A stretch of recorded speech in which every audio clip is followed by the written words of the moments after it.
Hello and welcome everybody to the GDQ Hotfix. We just finished up with Tina's RPG show, showing an awesome FF6 run, and I wanted to keep the RPG thing going. So we're going to do Pokémon White 2 Any Percent by TTS for Life. Pokémon White 2 has not been shown on GDQ much recently. The timeline is basically, it was shown first at AGDQ 2018, and then Pulse did a White 2 challenge mode run, which is different from what we're seeing today, but still White 2 for GDQX 2019, and then Swiftaloo did another run for Frost Fatales 2022. So it's been quite a while. There's been a lot of new strats and discoveries between a lot of those runs and this run. So TTS has the opportunity to show them all off here, and I'm really excited to introduce TTS for Life. So what's going on, everyone? I'm TTS. I'm a top White 2 runner. I have been working on smashing times in this game for a little over a year now. I've jumped into getting into White 2, and I really love this speedrun and what we've cooked up, especially in the last few months here. Looking really forward to show this off for you. I'm joined by Minnow, the current world record holder. Hey guys, I'm Minnow. Yeah, I'm a Pokemon speedrunner, mostly do Gen 4 and 5, and I'm excited to do commentary for this run.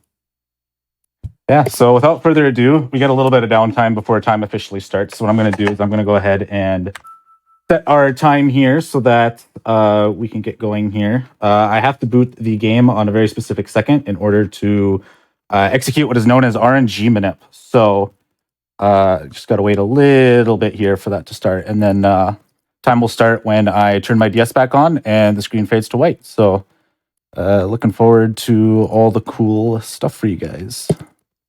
Yeah, so I guess I can explain RNG manipulation. Oh, whoops, I missed my time. 1 second. I'll start. I wanted to fix one more thing on my back end here before we started, and missed my second. So, all right, let's try that again.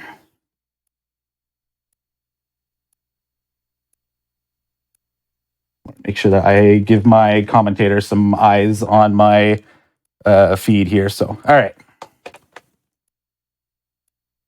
So RNG manipulation in this game involves starting on a very specific date and time. That allows us to hit very specific RNG seeds, since that's how the game creates the randomness. And time's going to begin here in 3, 2, 1, go.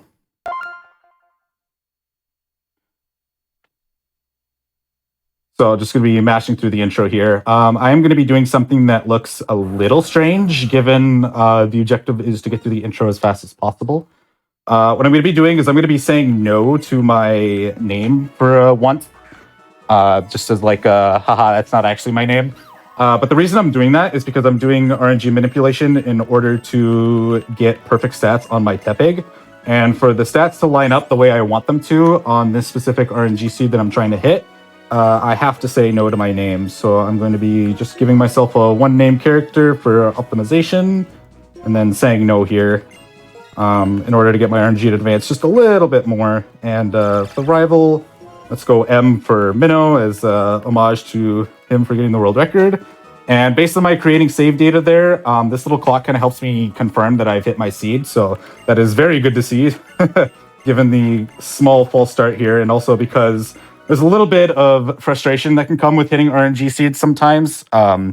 We have a pretty good understanding of how we can manipulate RNG to be what we want it to be, but there's a couple of external factors that can kind of cook things a little bit and make it slightly annoying in a marathon setting, but thankfully I spent a lot of time working on these seeds to make sure they're as consistent as possible. So Minnow, do you want to talk a little bit about what goes into creating an RNG seed?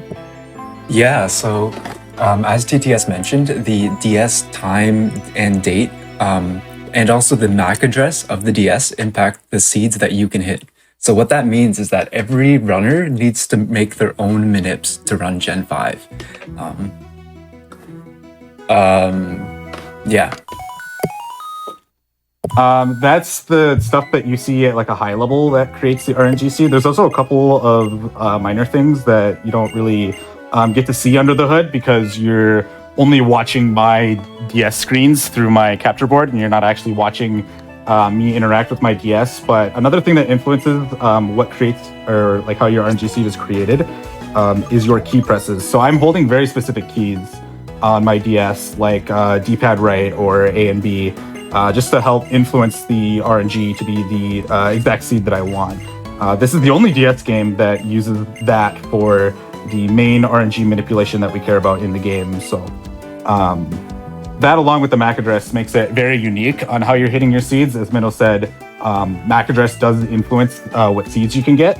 And what that means is that, as he mentioned, every runner pretty much has their own manips, unless they're like in the same house sharing the same DS. Then they can have the same manips. But the issue with that is that, you know, the quality of your manip is up into the eye of like the router.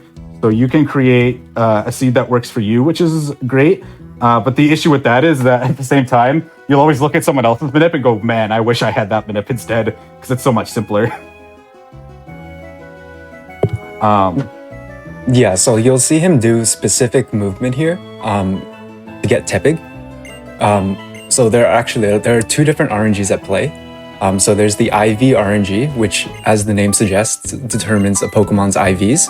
And then there's also the PID, or the PID RNG, which determines natures, the wild encounters you'll get, and the way, like the direction in which NPCs face. So the IV RNG, we actually advances very quickly in battle, so we cannot manipulate it past getting tepig. But the PID RNG we will manipulate for about 20 minutes, maybe more if things go well. Yeah, so the reason that I said no to my name to Professor Juniper once was actually to help advance my IV RNG once. For some reason, that just helps change the IV RNG in a way that kind of shuffles the numbers just over by one. That gets me the perfect tepig that I want for this run. And then based on the movement that I took to get to Bianca, the 2 steps that I wasted and like the bonking I did against Bianca was waiting for the primary RNG or the pit RNG to advance to the point where I can talk to Bianca comfortably and get my tepig. So this tepig has very good stats across the board. The most notably 31 attack, 31 defense, 31 special. It has a 29 special defense, which isn't really important for the early bit of the run. You can really take any special defense and it's not a super big issue. And most notably that this tepig has exactly 25 speed. So the 25 speed is because we want to be able to outspeed everything in the game except one specific fight. And we'll get to that when it comes. So in order to outspeed everything else, but not that specific poke, we need to have exactly 25 speed. And then our HP stat is also 27. So I believe that looked good to me. Nothing has looked off to me so far, so that should be our perfect tepig. So now we kind of have to go through some mashing here. The nice thing about White 2 is it's kind of quick to get going. We've already done our first rival fight, and it's only been about 5 minutes, so that's pretty good. Getting to catching tutorial is only going to be like another 2 minutes of Bianca telling us about how the centers work, how the Pokemarts work, etc., and then from there we go off to run around and catch pokes and do a couple story events before the first gem. So I really like the briskness of this intro game because definitely some generations really like to drag on that introduction and make grinding attempts kind of annoying. So yeah. It also helps that like the text in this game goes by really, really quickly. Yeah, and also because how the RNG works, as we said, date and time makes a factor, but there is no like frame perfectness required to hit that RNG seed. So you have like that whole second window to boot the game up at the right time in order for you to get your RNG seed. In Generation 4, you have to boot the game at a specific second, and then you also have to clear the intro with a frame perfect input. So that makes it a little more annoying to grind those attempts because it's really easy to miss a frame perfect input at 30 FPS. But in this game, there's nothing like that. So it's really, really nice in this game to grind attempts because you're not stuck like doubting yourself for a while if you get kind of in a funk about hitting certain RNG seeds and whatnot. So we're going to be doing a talk to the receptionist here. She's going to give us a potion. She's going to talk to us otherwise. So it's just a little faster to go out of our way to talk to her. And then I'm going to be approaching the catching tutorial here. A tile outside of what is optimal but that is for a big secret for later with my minute, if I can hold it just long enough to be able to show you guys some of the new route stuff that Minnow and I have cooked up over the last few months here. Yeah, so we're in catching tutorial. There's not a whole lot of interesting stuff here. There's no like 1 in a million chance that Lillipup can kill this Purloin. This fight is all crits disabled, so Lillipup can't actually kill Purloin. Well, what's interesting to note is that like Purloin will always be female and Lillipup will always be male because RNG is the same at this point. So like, if you're not sure, if you mess something up, and you would know whether or not you still have RNG based on the genders of the Pokemon. You know, I knew that would be the case, but I've never used that to like double check my sanity on if I actually have my seed or not. NPC movement has looked good to me so far, so as long as we can get through Flockacy, we'll be pretty set for the remainder of the run. So we're just doing some careful movement here. This movement helps me get no encounters all the way through the grass, which is great because we don't get access to repels until after we beat Charon, the first gym leader. In order to unlock Charon, we kind of have to go out and do all this side questy stuff, going out to Flockacy Ranch and checking everything out there. So.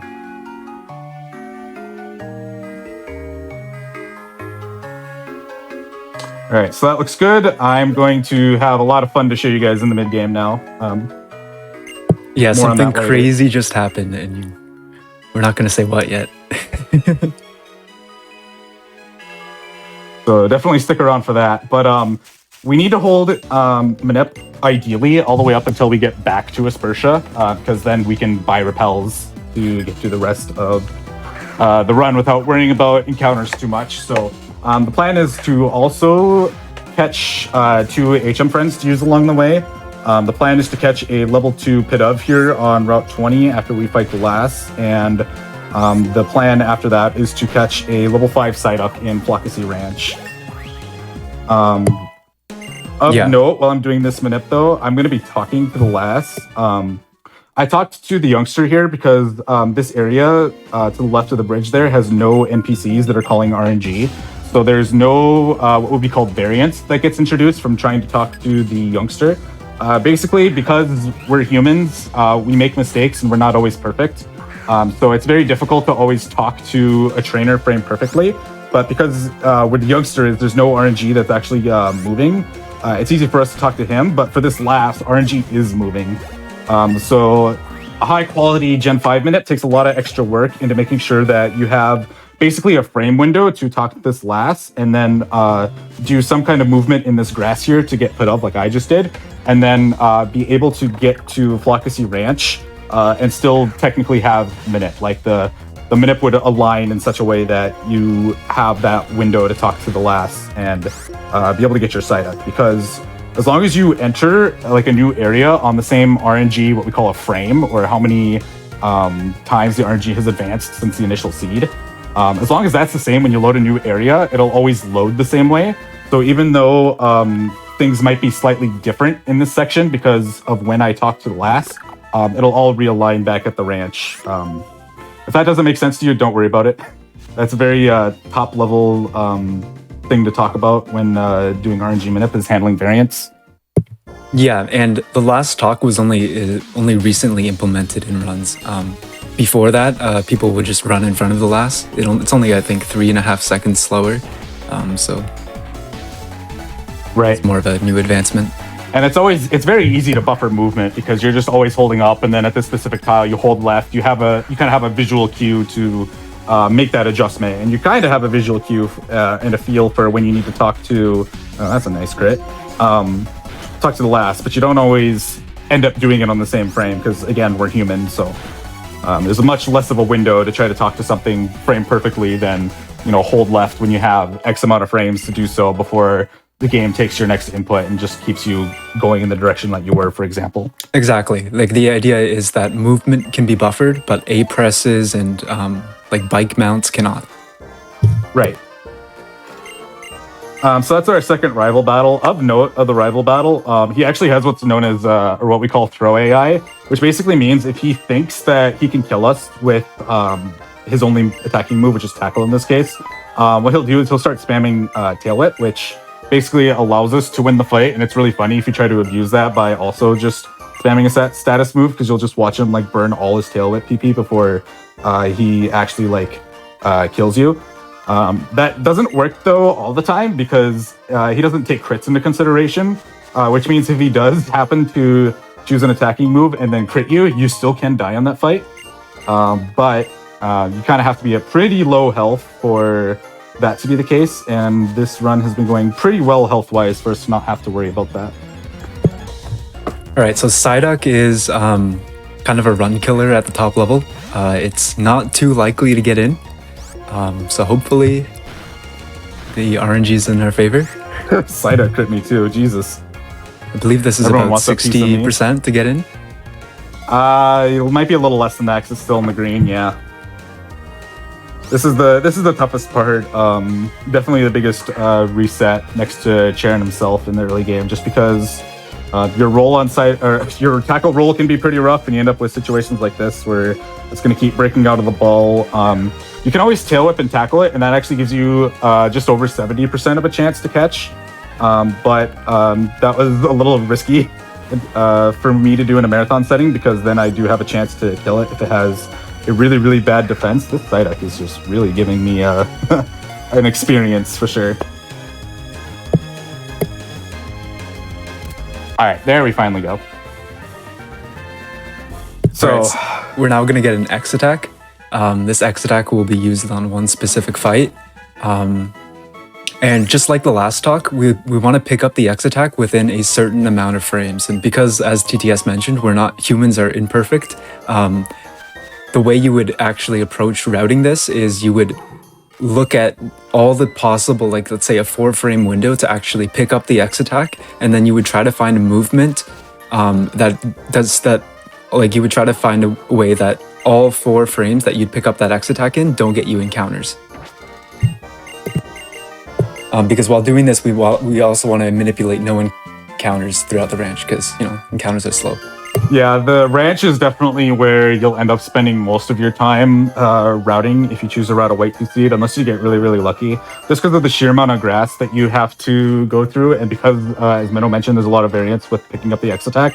There could be like you're being frame perfect, picking up the X attack, and being like 2 frames late could have encounters on different tiles that screw you over for different reasons. So it makes things really difficult. But just like the last talk, what I'm going to be doing here is I'm going to be trying to realign my RNG leaving the ranch. And this is going to let me do some really advanced tech in a marathon setting. And that all looked really, really good. So hopefully I can show off how we can extend RNG minute even further than what most runners typically do by realigning in the ranch like we did with the last when we entered the ranch. So definitely stay tuned for that. But before we do that, we have to do one last thing before we can go to the gym and fight Charon. We have to pick up this X speed, which is one last opportunity for variance to occur, depending on what frame you pick up the X speed on. The one thing about the X speed, though, is because it's so close to when you go into the house, it's pretty easy to not have RNG happen to misalign, because the time between just doing those run tiles to get into the house is very small. Whereas with the X attack, because it's like in the middle of your time spent in the ranch, there's a lot of time for RNG to kind of fall out of whack because you're a frame later than where you're supposed to be, or how RNG might interact differently. So, but the nice thing is that once you're at this point, things get pretty free from here. You only have to route through Route 20, and then you have basically your whole finished white 2 minute. And as I said, the nice thing about it is that you can route it to your own skill level. So if you're not comfortable with certain movement, you can always try different movement. You could always spend a lot of time crafting the perfect minute, which is what I spent lots of seeds and lots of time like getting used to and experiencing, because making simple minutes or spending a lot of time like creating a minute can make it really, really simple. which makes it really easy to execute in runs. I see a lot of novice runners have some really exotic movement in order to just make the seed work instead of trying to find a seed that works. Because I think that time can really help you create a super simple manip that is gets you everything you need without a whole lot of work. Like if a seed is gonna work, it works easy. If it doesn't work, trying to make a certain seed with how everything is laid out on it work can end up being more of a pain than finding another seed. Because of how the seeds are generated, the seeds are 64-bit actually, which means that you have like trillions of seeds. And although your DS can only hit like a few like millions worth of that, there's still just so many seeds available to you that it's really easy to find a seed that works really, really well overall, instead of just picking the first one and making it work. Yeah, And like in Generation 4, the amount of seeds you can hit is like severely limited. But in Generation 5, it's a lot better. You have essentially infinite options. Yeah, so that's the one really nice thing about Gen 5 compared to Gen 4. Gen 4 is always like trying to make something work and taking the, weighing the risks and the benefits. Whereas here, you could pretty realistically get a perfect Tepeg and then have a very easy to come by Kidov and not Riolu, I read Riolu in chat, Psyduck. And then things work out really well, so.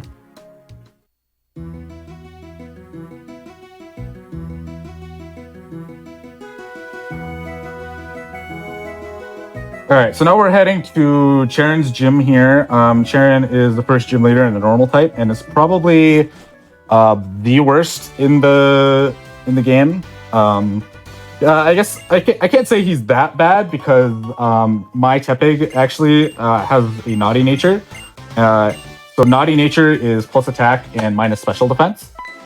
There's basically two competing Tepigs for the early game on which one is better. Naughty, which is, as said, plus attack minus special defense, and Rash, which is plus special attack minus special defense. So with the Naughty, we manip specifically a 25 speed just so that we are slower than Charon's Lillipup. And Charon's Lillipup kind of hits like a truck sometimes. And definitely a poorly timed crit can own you as well. So we're definitely going to be taking a safety save for Charon because we're also worried about our step count. And when we look at Rash, with Rash, we have to take actually 26 to 31 speed because we have to speed tie Lillipup in order for us to actually win the fight reasonably, which just makes it way worse because the speed tie means that it's 50-50 on who goes first, and it's very easy for you to just get owned as a result. Yeah, so like with Naughty, we specifically use 25 speed IV to underspeed so that we can always be hit into Blaze to guarantee a 3-hit KO on it.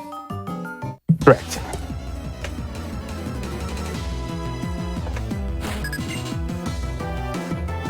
So yeah, these fights are pretty simple. You can die to them, but I mean, you have to get very unlucky. Generally, we just go for Ember, hope it burns, hope to save time. If possible, you don't want to take any damage in this gym because you always have to heal to full before Charon. So because all these trainers have random AI, it is technically possible to go throughout the gym without healing, but it's quite uncommon. Yeah, definitely only like 5%. Ooh, that's a nice burn. Only like 5% of runs are gonna get to be able to just jump straight into Charon without healing. I almost called him Heron. So yeah, we're gonna have to take a heal here. It's best for us to go into the fight at full HP, so I'm just gonna use a potion here. While I'm at it, I'm gonna go ahead and register the berry bag, and what that's gonna do is it's gonna allow me to be able to whip up the berry bag without having to press X to kind of flash my menu and then go into my bag. So I'm gonna take the safety save here. If we die, it kind of messes up our shopping too, so I don't want to worry about that too much. So if we die, we just come back here. So it'll be no harm, no foul. So the plan here is to tail whip Patrat once and then tackle it twice. It'll be like a 90-some range. There's a lot of 90-some ranges in this gym. which makes it kind of annoying when you miss one of them, and it's like it's such like useless time loss. But this rat likes to use workup to kind of set up right away, like it's doing right now, which is really good, and hopefully it'll do it again. That is very not good. So of course, yes, use tackle crit there. It's pretty common that it'll do double workup, so you can go into pup full health, but now I'm going to have to use my fresh water to heal at one point in this fight, which is a little bit of time loss, but what can you do? It's the name of the game with Pokemon runs. You're going to get some very untimely crit. Yeah, I'm going to fresh water, actually. Yeah, Sharon is like one of those fights where, like, it on paper it looks really easy, but like you can just get screwed in a lot of different ways in actual runs. Yeah, this game likes to be really creative on screwing you over sometimes. So that was good HP now, though. You have good HP, so you, yeah, it's not too bad. So I guess I shouldn't. Tepig's ability is Blaze, which boosts its fire type moves by 50% when it's at a third or less of its total HP. And Blaze is extremely important to have in this next segment. Yeah, so because our only fire type move is Ember, which is the only move that we have at this point that's going to help us do more damage, is special. So because we're naughty, we're not really getting that boost to our special attack at all. So getting Blaze just going to help that Ember do a little bit more and help us have some nicer ranges against various pokes in the next gym. All right, so at this point, usually most runners would not have RNG manipulation. The reason for that is there's an upcoming cross transceiver call. And in the cross transceiver call, RNG is advancing either 4 or 6 times per frame at 60 FPS, which means that it's extremely difficult to actually, given like how many text boxes there are, it's very difficult to actually keep RNG manipulation. But what you'll see TTS here do is... I cooked it. Oh, you cooked it? Way. Oh. I cooked it. I didn't do the corrective movement. I cooked it. But what TTS would have attempted is, during the call, you might have noticed that the characters on the screen were actually blinking. And so if you end the call, if you get to the final text box and time the final text box clear with one of the characters blinking, you can generally hit a frame range of RNG frames. And this is known as extended.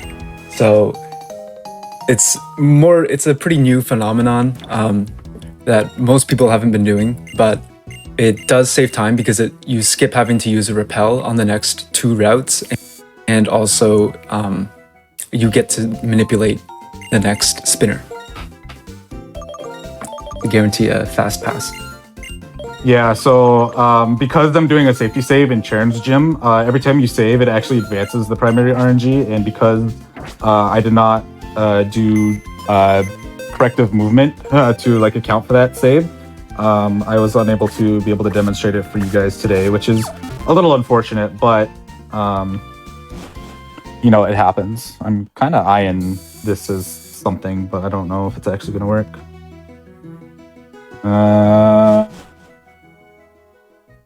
Do it. No, it's no. I don't have anything for this NPC movement, unfortunately. So we're just gonna have to rock a repel here and do it the old-fashioned way. But yeah, that's a new thing that people have been starting to get more and more into, and by people I mean me and Minnow. The big trick of it is because depending on what RNG frame you enter that call on, they're going to blink differently because RNG is going to advance differently. But if you realign all of your frames in the ranch, or at least the ones that you want to route for, so if you get all those frames realigned at the ranch, then you'll always get the same call in the same order of blinks. So you can always time your final clear the text to be on a certain blink. So because I entered that call, it would have been 1 frame higher.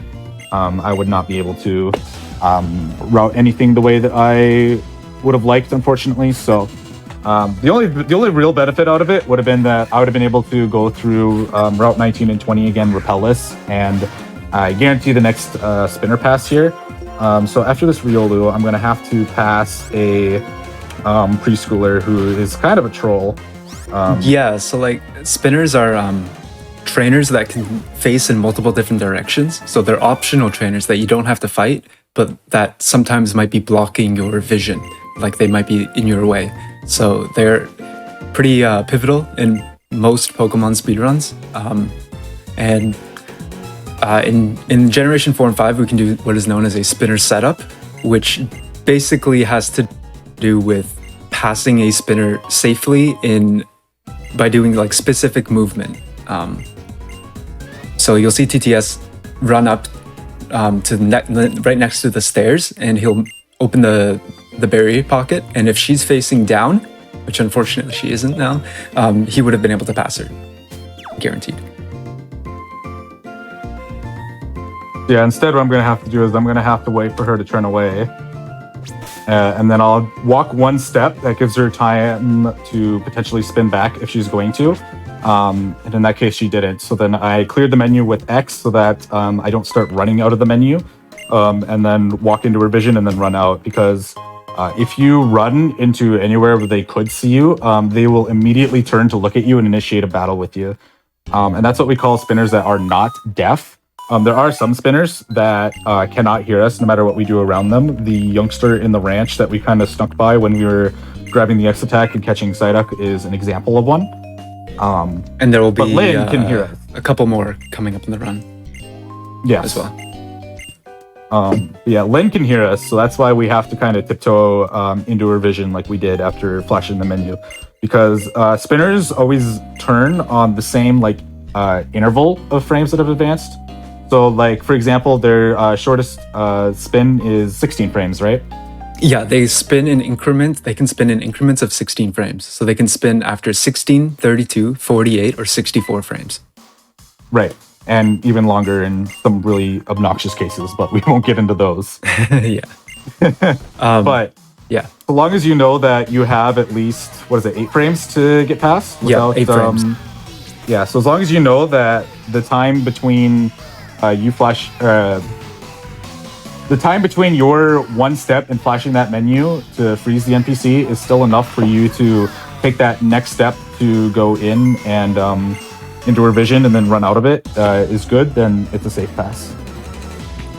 Otherwise, it is not a safe pass, and that can lead to disastrous things. So I'm going to take a safety save here as I start this gym, because this gym can be quite a troll, especially because I'm trying to take advantage of Blaze as much as possible. It means I'm really volatile to crits, which is obviously not good. So I'm going to take that safety save here, because again, I'm trying to keep an eye on my step counter for a minute that we're going to be doing later. And for me to be able to execute that, I need my step counter to not be absolutely cooked. That's not a bad coughing fight, actually. Yeah, so the reason why step counter is important, and by the way, the step counter is just a number that the game keeps track of. It's your step count. It advances, so it keeps a number, and this number goes up to 128. And after 128, it actually advances the RNG by 1 by the amount of Pokemon that are in your party. It's basically just a friendship check. And so we need to make sure that we take around the same amount of steps every run. Exactly. Okay, so this fight is pretty troll. Yeah, this Grimer has Poison Gas, Disable, and Pound. So we're basically just hoping for a Pound here so that I can use Tail Up again. Actually, the Poison Gas ain't that bad. Actually, I'm going to level out a Blaze, though, for this coughing, which makes it a 1 in 3 to kill with Ember and Blaze Ember. So hopefully it's going to attack me. I also just think I just lost my Pecha Berry off of that. Yeah. So getting poisoned again would be not great. Okay. All right, got the range. Cool. That's not too bad. So I'm going to go ahead and re-equip the Pecha Berry one more time. You've been seeing I've been using the registered berry bag to quickly enter my bag without having to go through the whole shebang. So I'm going to heal up the full. I'm going to equip the Pecha Berry for safety, and then we're going to be taking care of Roxy here. The plan will be to double tail whip Coughing, because Coughing is very bulky in terms of physical defense. And we're going to be trying to take it out in 2 shots with Flame Charge. We're also going to be trying a minute to get into Blaze by Whirlipede's hand. The big thing with Whirlipede is that it has Poison Point, which means that as soon as I damage it with a contact move like Flame Charge, what happens is I have a 30% chance to get poisoned off of it. So that's why I equipped the Pecha Berry, just as an extra safety in case I get poisoned by it, because I am going to be faster than it. But because I'm also just outside of Blaze, instead of having to worry about getting poisoned and then getting hit with Venoshock, which does double damage when I'm poisoned, I'm instead just going to use Tail Whip, and I guess I'm just going to get Pursuit into Blaze. That's perfect. Come on. That is perfect, but the Protect turn is slightly obnoxious. Pretty good Roxy split.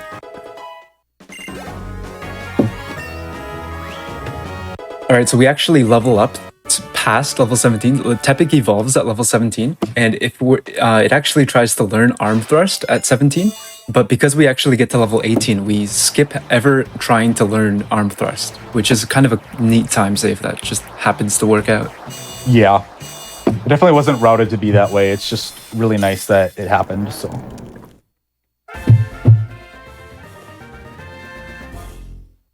So coming up is undoubtedly the most boring part of the run. Yeah, for sure. We got Pokestar Studios, which is kind of like a cinematic, I guess like, it's kind of like a mini game, not mini game, but like, I don't know what you call it. It's like one of those side content things, like the contests in Gen 3 to 4. Yeah. It's not really like a battle facility that, you know, like the Battle Frontier or anything. It's more of those like gimmicky minigame side stuff. So it's going to be kind of a chore to get through it. It's forced upon us. It's really annoying because it's right before another like pivotal reset point. Because we are going to be manipping one more poke to use as our main for the remainder of the run. So to be like on an okay-ish pace at this point and then having to sit through Pokestar Studios just kind of feels like torture. Because it's quite the process to get through. Yeah, I think it takes about 6 minutes. Yeah, it's not great. It's all about like creating like movies with different like settings and scenarios. We got like alien movies, some kind of superhero movies we'll see in a little bit, and yeah, they really try to shove this down your throat. Which I think this is longer than the musicals, the Black White one that they showed. Oh, easily. In that run, right? The musicals are like a minute, I think. In Black and White one. Yeah, so this is just kind of a mash fest. One thing of note is that this is the one generation on DS to not have L equals A as an option in your settings. L equals A allows us to have L as another like button for mashing, so we could be mashing L, A, and B in order to try to clear text boxes as fast as possible. But the Generation 5 games just decided that setting is not important. And then so that forces us to mash with only A and B, which makes it kind of annoying and in some cases painful, depending on how fast you're mashing or how fast you're trying to mash and your like mashing technique or whatever. I always use 2 hands to mash. I always use my my left middle finger and my right thumb to mash as quickly as I can. Yeah, Generation 5 has inspired a lot of different mashing techniques. Like I use my nails. Some people use like a plastic spoon to mash, and then some people are more traditional and use their fingers. I have recently busted out the plastic straw for some of the longer text sequences in this game. I just found like an acrylic straw in my cupboard because I don't have like a plastic spoon on hand. But yeah, I hope you guys all enjoy the content within content. We gotta watch a movie here. Yeah, if there are any questions, like now's the time to ask.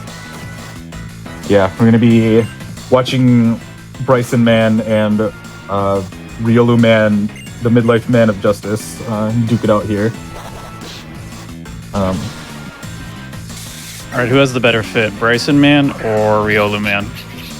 Oh, that's a good question. I mean, I really like the colors of Bryson Man. It is very Joker-esque, think, you know?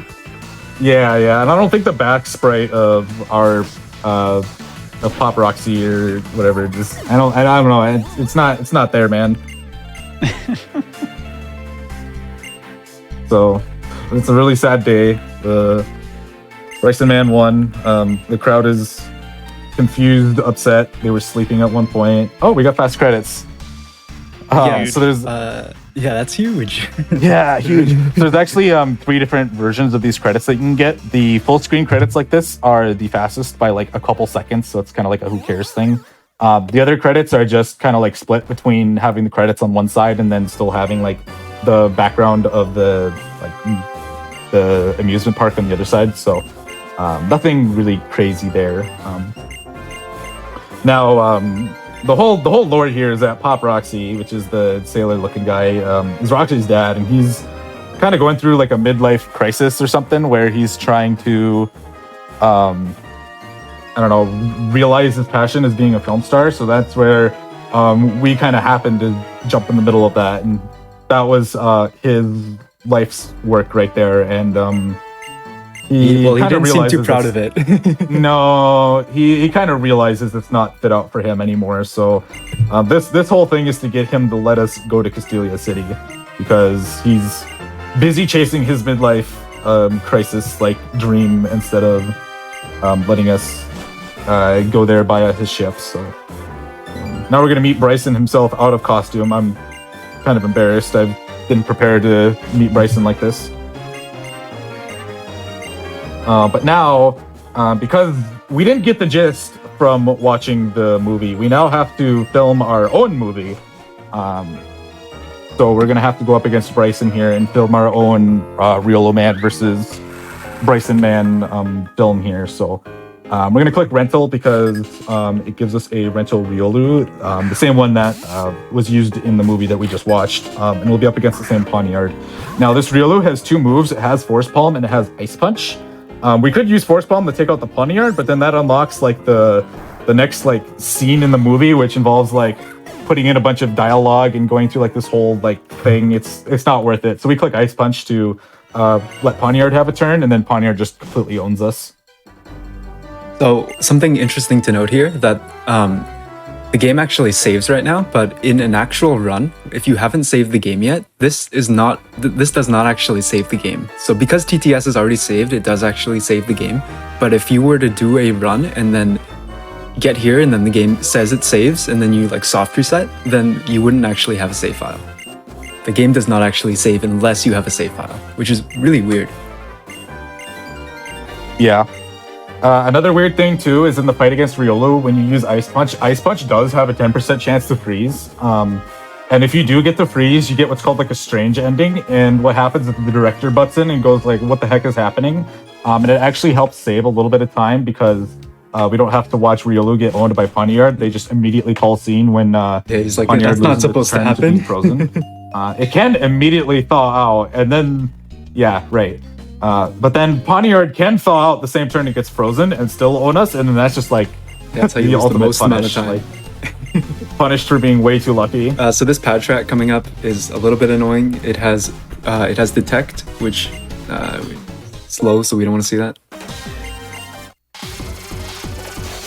Yeah, we definitely don't want to lose turns when we can. Also, a lot of times coming out of Roxy, you might be poisoned from Poison Point, especially if you didn't choose to equip the Pecha Berry as safety like I did. So if Patrat uses Detect, you could just start losing health to poison, and it starts to get a little more stressful every turn it spams Detect, and you watch the poison go down. So thankfully, we didn't get poisoned, and thankfully it didn't use Detect. So that's really nice for us. So now we're gonna have to chase these grunts though on the Route 20 because reasons. We're also gonna get access to Cut. We don't need Cut to finish the run, so I don't know why she gives it to us. There's like 3 cut trees in the entire like region. I think there's more than 3, but yeah, there aren't many. So because we have to go back to Route 20, we have to pass the spinner that we initially passed on the way to Verbank 2 more times. So We'll be TTS trying to set up for both of them. Yeah. So TTS will hopefully be able to pass. He'll menu, and then hopefully she'll be facing down, and he'll be able to get a free pass, a safe pass. Nope. Unfortunately, done.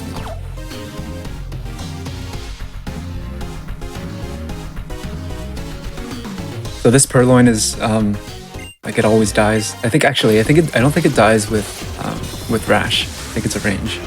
Yeah, so there are two competing natures, the Naughty and Rash. They kind of trade back and forth on getting better or worse ranges depending on what you're looking at. This Purloin in specific is like a 50-50 for Rash, which makes it really annoying because this Purloin also has a lot of troll moves such as Sand Attack and Growl. Where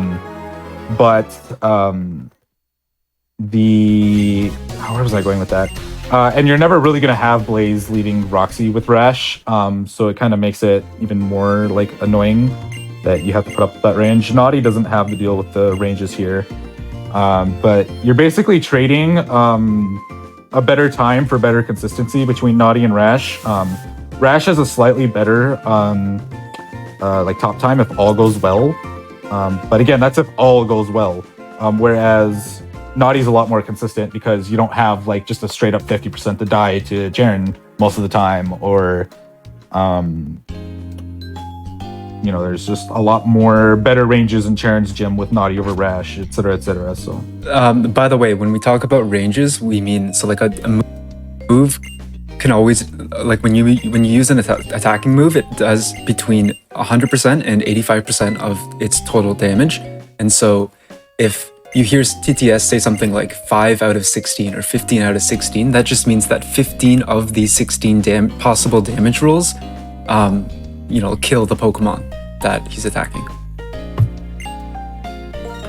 Yeah, and as we talk about that is, of course, derived from the RNG in a way that we can't really manipulate because we don't really understand it in the first place, but the battles are just really weird in this game with how the AI chooses moves, how like catch odds are calculated, all that stuff. It just kind of really gets to be out of our control. So anytime we're in a battle and we're talking about strategies, we're just hoping for like the 90% of the time this is what happens and it goes well.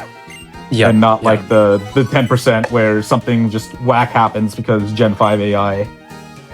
Like in a lot of other Pokemon games, the AI will choose a move if it sees that it has a kill with it.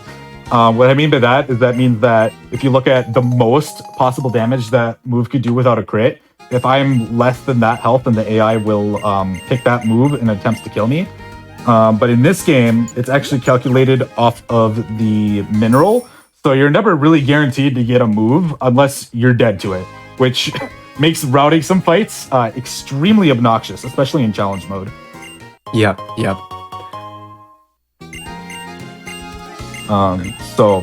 Anyway, we're going into this room to pick up the EXP share. We're going to be using it to help get our next main a little more experience for some of the fights that are coming up and help it evolve as quickly as possible. Also, the keen-eyed among you will notice that I did not talk to that clown. There's a little side quest in Castelia City that normally lets you talk to the 3 different clowns in various buildings. It's kind of like a touristy thing, and going to all 3 of them allows us to pick up a rare candy on our way out of the city, which we would use to help evolve our next main a little quicker. However, with a recent route change that was done by Minnow in the last couple months, we actually now skip those clown candies in favor of picking up a candy a little bit later. We'll talk about that when we get to where that candy kind of slots into the bigger picture now. But before that, we have to catch our next main. So we have to find Team Plasma first. You're right. We have to find Team Plasma, which they happen to be really close to where our next main is. So that just kind of works out. It's also very intentional that we went all the way to the gym because we have to go like proc this event, which means we have to go all the way across town like 3 times, which makes it really annoying. But the nice thing about Black and White 2 is that we got access to the bike as soon as we got to Castelia City. The very painful thing about Black White 1 is that you don't get the bike until Nimbasa City. So there's another small victory for the White 2 run, in my opinion, is you get the bike much earlier in this game. Yeah, you get it 45 minutes in White 2, and then in Black and White 1, you get it like an hour and 5 minutes, maybe a bit less. But in Black and White 1, you have to do this entire city just running, which is super boring. Right. So we're going to be doing kind of like a true double here with our rival Hugh, or in this case M, I should say. against these rival grunts. A nice quirk about these double battles when you're being assisted by another NPC is that if you die in these fights, your like companion, whoever that is, in this case you, will finish the fight for us, and we don't get like punished for dying in the fight. In Generation 4 and I think 3 as well, that is not the case. If you wipe and run out of pokes, that's it.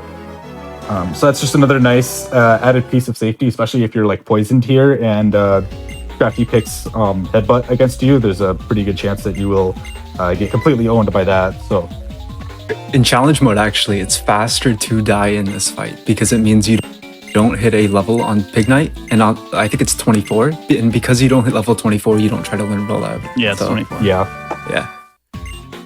Yeah, so challenge mode, for those who don't know, is like a difficulty setting in this game. This is the only like Pokemon game to have introduced difficulty settings at all. What challenge mode does is it gives every like significant trainer, like gym leaders and Elite Four, an extra poke. It also sets them up with a lot more competitively sensible movesets and stuff. This is not challenge mode, so we don't see that as much. But that's just kind of the difference when we talk about like challenge mode stuff.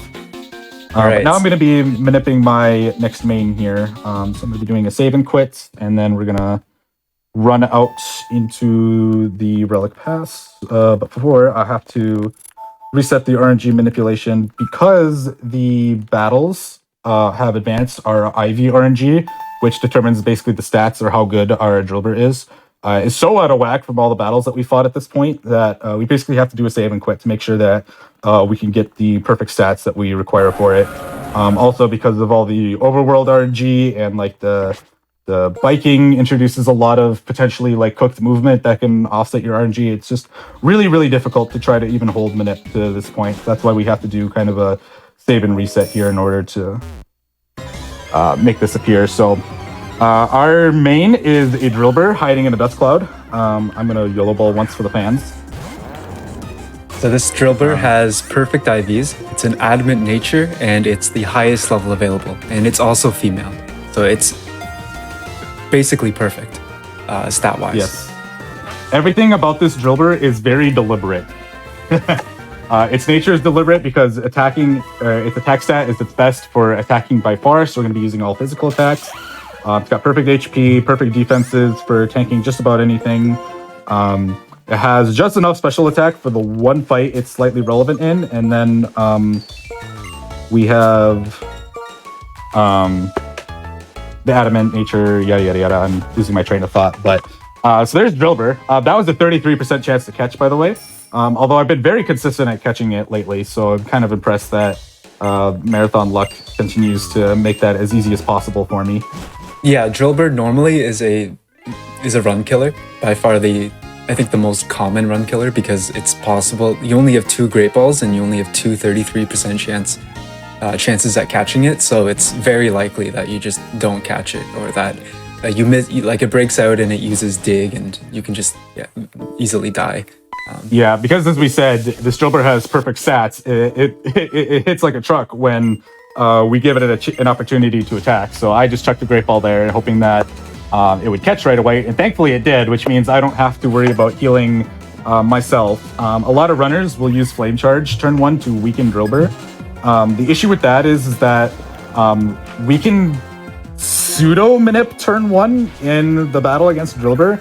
We're not really doing anything special to try to make the fight like happen to be the case where Drillbur does not choose dig turn 1, but it's just kind of like a weird quirk that we can have with certain Drillburs depending on factors that are beyond our real controller comprehension. You just kind of route out a Drillbur, and then on console you test it a couple times and really check to see if it really likes to use dig or not, because dig is by far its most powerful move, and if it uses it, it will completely own you. It's like a 9 and 16 to die, which you don't want to die. You want to catch Drillbur and move on. So Yeah. So next, coming up right now is the bug type gym, which, as you can imagine, Pignite just absolutely destroys. yeah, Pignite being a fire type completely owns this gym, and that's why we opt to pick Pignite as a starter in this run. Also because Oshawott doesn't really have very good answers to Berg in general. And Snivy kind of gets owned in the... Snivy gets owned by everything, to be type. honest. Yeah, as much as Snivy is my favorite starter in Gen 5, it's just not very good for a speedrunning context, unfortunately. What about you, Minnow? What's the starter? What's your starter preference? I like Oshawott. You like Oshawott? Oshawott's actually pretty good until Berg's gym. Yeah. As we said, Oshawott just doesn't really have an answer, so there's not much we can do about that. Actually, do you have a favorite? Oshawott. Is it just Oshawott? Gen 5 Okay. or in general? Yeah, just Gen 5 in general. Okay, yeah, Gen 5, it's Oshawott, yeah. It's All just right. so cute. And it like throws its little shell thing into animation. I love it. Yeah. Love The love and attention of the sprites in this game is so good. They have so much personality.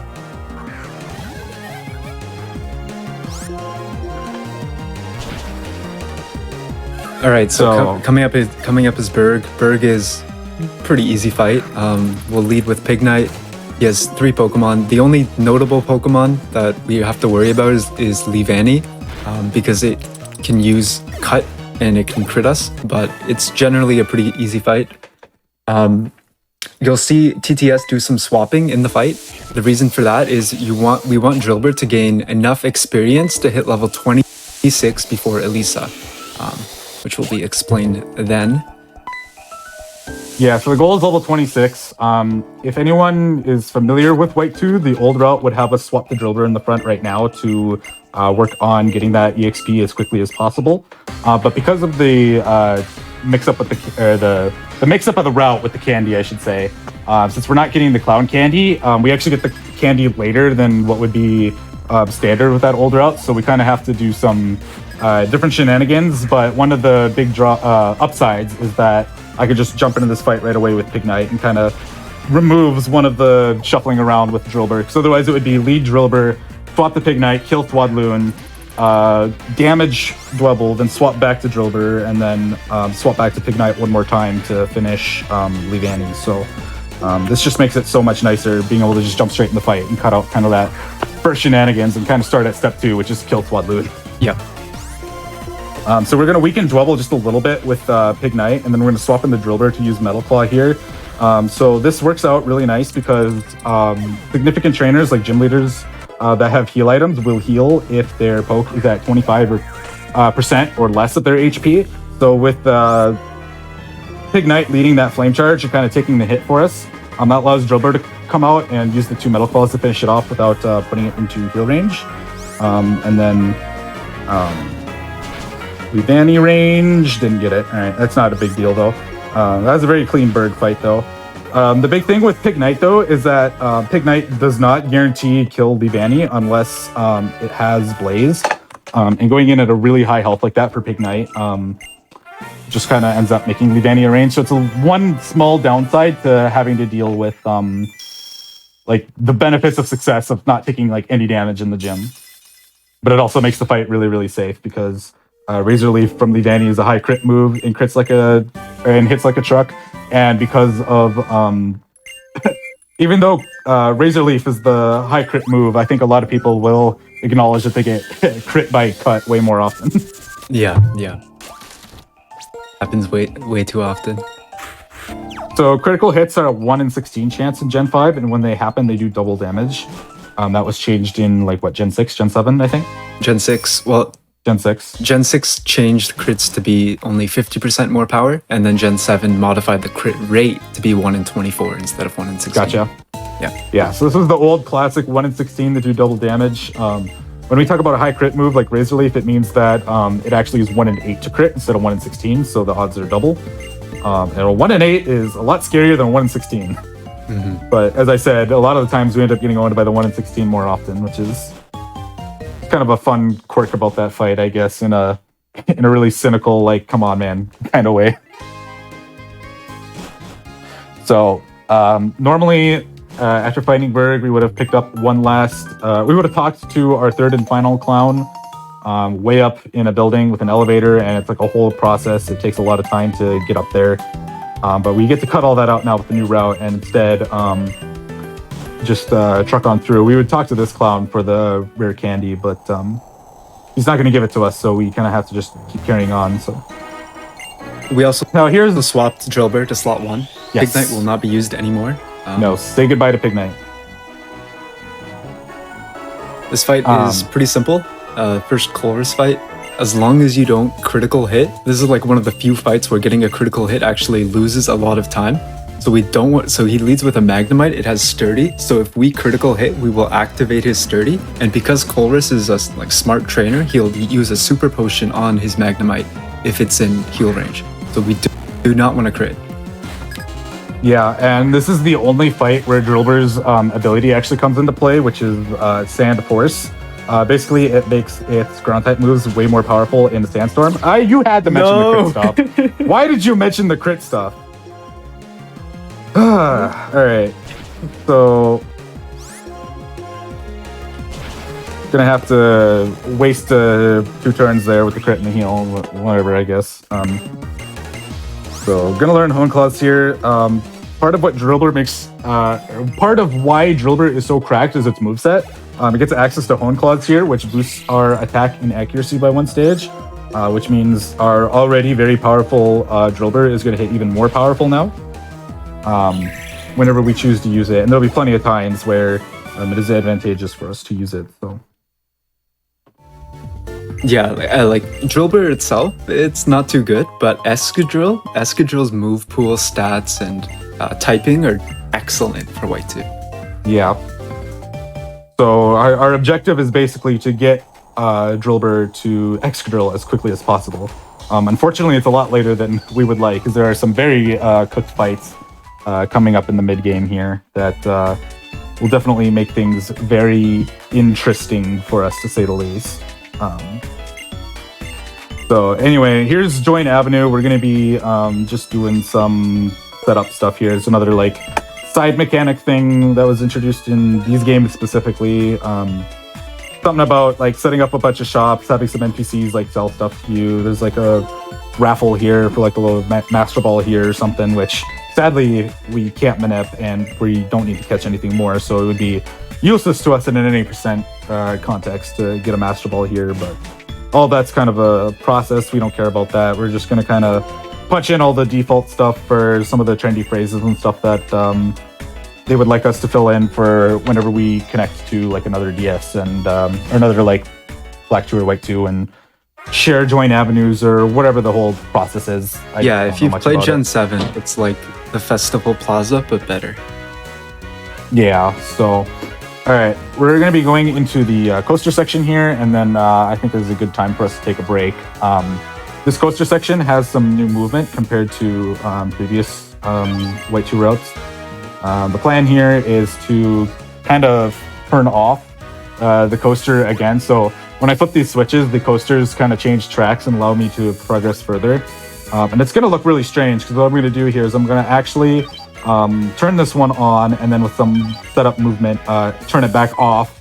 And now it's technically off the rails, and I don't know, something about this maybe makes it go faster. I'm not sure. Minnow found this movement, and yeah, it basically resets its position, which in its initial position happens to be closer, so you don't actually have to wait as long if you deactivate the roller coaster before the fight, which is really strange. But yeah, the roller coasters in this gym are like the puzzle of the century in this game. Like nobody really understands them.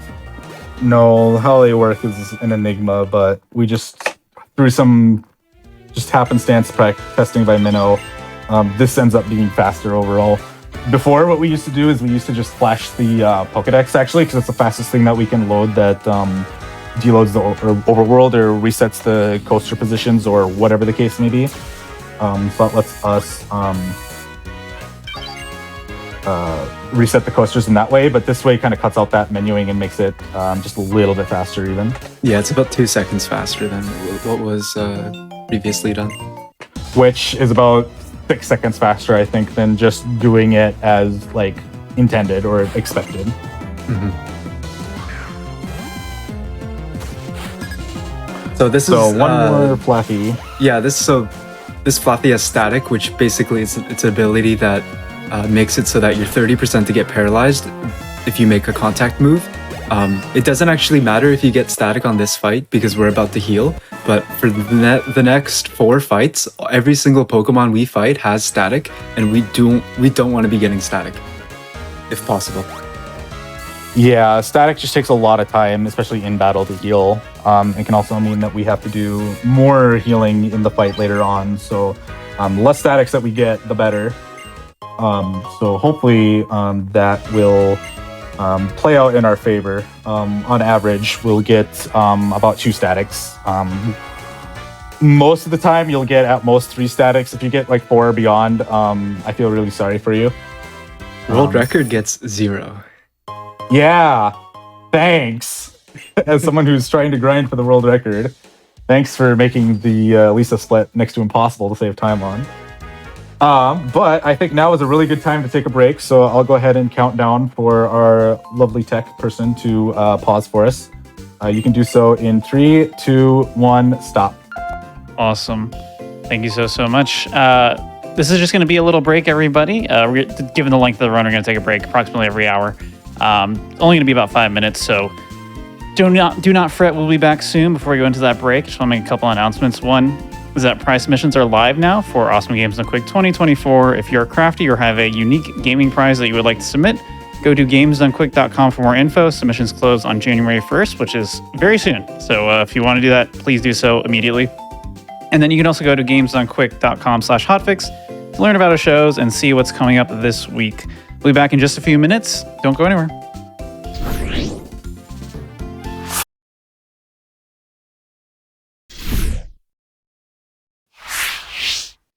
Hello and welcome back, everybody, to the GDQ Hotfix. We are in the middle of a wonderful Pokemon White 2 any% speedrun by TTS for Life. Quick reminder before we get back into the run is that if you didn't already do so and you're not already following them, be sure to follow both TTS for Life and MinnowSR. Those are their Twitch usernames. So for TTS, you can just click on his name in the title if you're watching live on Twitch. Just click the little heart. Super easy. I put both links for both of them in the chat, so you can also just click those and click the follow really quickly and then come back here. If you're watching on YouTube after the fact, you can just check the description to follow them from there. And without further ado, let's go back into the run. Alrighty, sounds good. I'll go ahead and count us back in here so we can go ahead and get started again in 3, 2, 1, go. So we're going to go ahead and do some shopping here before we go into Elisa. We're going to buy an Awakening, some Paralyzed Heals. We're going to buy 10 Hypers and 5 Revives.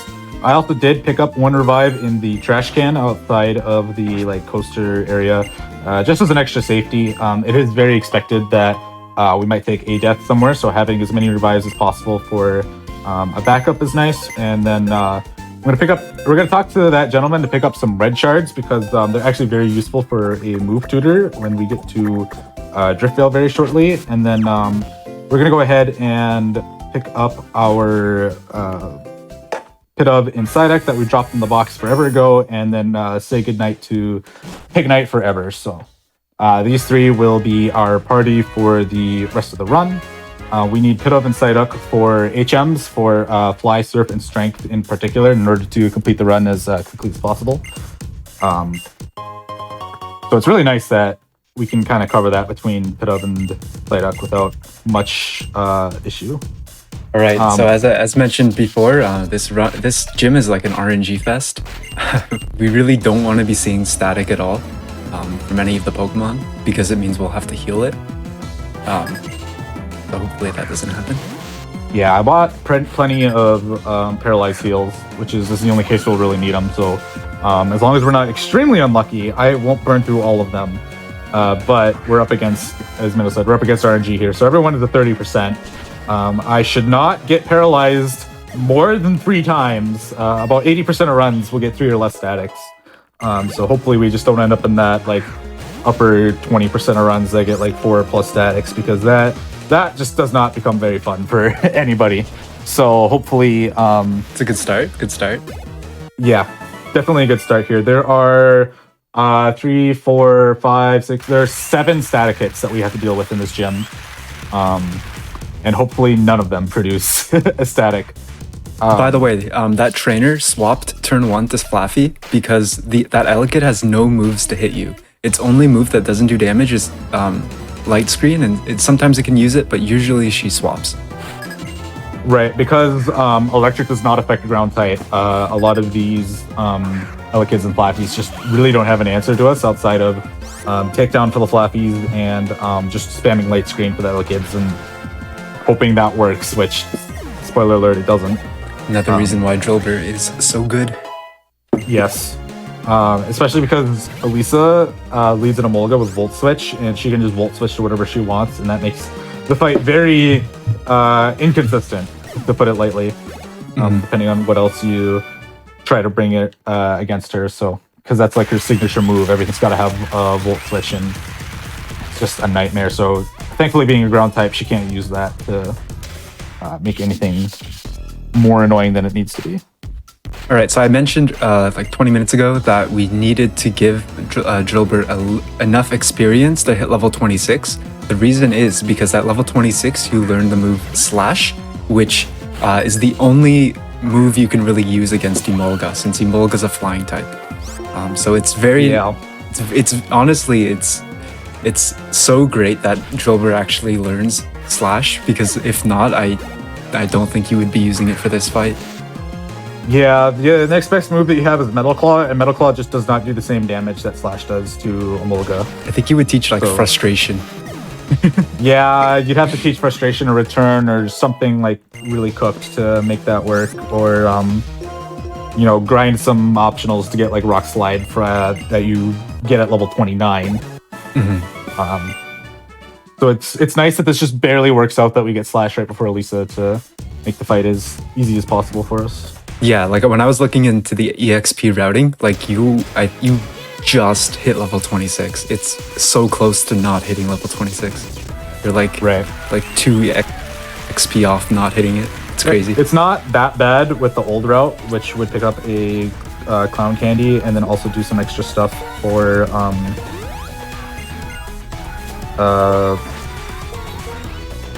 losing my train of thought. Do some extra stuff on Berg for extra XP is what I'm trying to say. So like the XP is even tighter than what it used to be like 3 or 4 months ago before this route was cooked up. Alright, so this Emolga is a 2-hit KO range, which means that it's not guaranteed to die in 2 hits. So depending on how much damage the first slash does, TTS will either slash again or use Home Class to go to +2 attack. And again, we don't want to be seeing static. Unfortunately, that is the worst possible turn 2.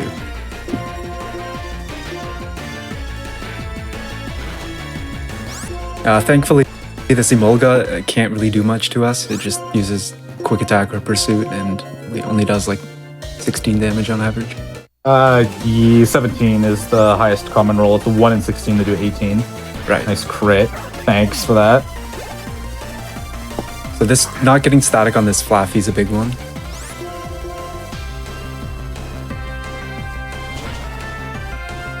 Nice. Yeah, that 1 static is really good actually. Elisa, like no matter where you get static while fighting Elisa, it's just not a fun time. But still much better than challenge mode. Yeah, we won't talk about that. I have a lot of bad memories with it. It's so bad. It's such a bad like gatekeepy fight. It's so bad. I'll post during the next break. I'll post in chat a clip of the worst possible scenario happening to me in that fight. So. Oh yeah, that was so funny. I could not believe that happened to you while doing challenge mode. That was like every other fight against Elite. That's how it always went. It's literally just constant flinching and crits. It's so fun. It's so bad. So in the old route, we would actually use a rare candy right here to level up to level 29 to learn Rock Slide. But because we don't have the rare candy, we don't do that, and we get Rock Slide a little bit later on a triple battle. Yeah. So Elisa is kind of the first of just a string of really bad fights that Drillbur has to be put up against since we're not quite yet Excadrill. And it just makes this middle section extremely volatile. We are going to be doing 1 safety save for a fight in particular that we're going to be using our X attack on because you'll notice that we haven't really been using a lot of X items, and that's because you don't get access to them until just before fighting the 7th gym. So you don't really have a lot of means of making a bad poke good by just shoveling X items at it to boost like its defensive stats to tank hits or its offensive to actually like kill pokes. So it makes Drillbur really good because it learns Hone Claws naturally, and later it's actually going to learn Swords Dance, which makes it even more of just a beast to take out anything in our way. Yeah, like having a move to boost your attack in White 2 it's huge. I am just gonna hope I get Super Fang, and it's like fine. Yeah, so coming up is one of the more infamous White 2 fights. This Watchog does not die to dig, and it has Super Fang, Hypnosis, and Confuse Ray. We really want to see Super Fang. Or Hypnosis Miss. Or Hypnosis Miss, yeah. Which is the reason why we bought the Awakening, by the way, was because of this Watchog, because of Hypnosis. Yeah, some runners will have to skip it, but I don't know, man. I don't think Watchog is worth killing a run over, yeah. Okay, alright, cool. Very nice, very nice. Not punished for forgetting to heal, thank you. So yeah, the Watchog has Super Fang, which cuts your current HP in half. It has Hypnosis, which puts you to sleep. And it has Confuse Ray, which is guaranteed to confuse you, and then it's a 50-50 to hit beyond that. The most reasonable way for Drillbur to actually die on that fight is to hit yourself with Confusion. And hitting yourself with Confusion does about 20 damage, and I was at 13. So it'd be really scary to be in the situation of being confused because I don't really have a way to deal with it. And even if I try to heal to like a really high HP in case I get hit by myself multiple times, Watchog is just going to burn all that progress immediately with Super Fang. Yeah, Watchog's a huge troll. Like a lot of the time you'll get by free because it's 1 in 3 to pick like Super Fang, and then if it like picks Hypnosis, it's like a 60% accurate to hit. So it's like when it goes well, it goes really well. When it goes bad, it goes horrible. Yep.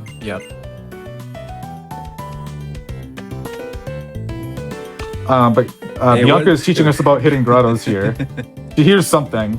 So you'll notice between the trees here, there's kind of like a big like clump of leaves or something that's kind of obstructing like the perfect like grid line view of all the other trees that you see. So these are called hidden grottos, and inside hidden grottos can be wild pokes or random items. This isn't the last grotto we're gonna see. Yeah, it's a really cool mechanic they added in Black and White too. For sure. But that aside, we have to go fight Charles the Heartbreaker. So I'm going to take a safety save here because we're going to be using my X attack, and I don't want to lose that X attack if I lose the fight. Because we're going in at an even lower level than what we normally would with the old route. So this just makes the fight way scarier. I used the protein, right? I think I did. You did. So this is a triple battle. The reason why we get the X attack, this fight can go really wrong. I'll let TTS explain it, but yeah. Yeah, there's like a million different ways this fight can go really well or really bad. Like Sigilith has Psybeam, which is a 10% to confuse. You can get a really badly timed crit. So in the sake of not giving you just a wall of information, I'm just gonna go this is really good or this is really bad depending on how the fight is going. But the plan is to set up a X attack on Drillbur and use Metal Claw to take care of Archon right away because Archon is the biggest threat. Then after that, we're gonna work our way over to Sigilith, and then eventually we're going to take care of Tortuga once what's called Auto Center applies, because Drillbur and Tortuga can't actually see each other. So when that is the case, the game will center us so that we can actually attack each other to finish the run. That's the second time in a row I've gotten to this fight. I'm got crit. Deja vu here. Yeah, I was doing PV attempts of this last night as like a pseudo GDQ prep, and I just got owned by Psybeam crit just like I did here. I don't actually know if it's a range to kill you or not, but thankfully we didn't die, and I have been crit into confusion into hit self before, which is really sad when that happens. So this is the infamous auto center. So TTS had to heal Drillbur there, but if you tried to heal Drillbur as if it was in slot 1, that wouldn't actually work, and the game would still eat your input. So basically you would try to heal a dead Pidove, which would consume your turn, and then you would die to Aqua Jet. A lot of White 2 runners have fallen victim to this strange mechanic. Yeah, Gen 5 is just the only one for some reason that actually punishes you for making an illegal like move with your healing items. Yeah. Usually, other generations would just be like, "Hey, you can't do that. Why are you doing that? Stop that." But Gen 5 just completely eats your turn. It'll be like, "Oh, you used a potion, but it had no effect because they're fainted. Oh no!"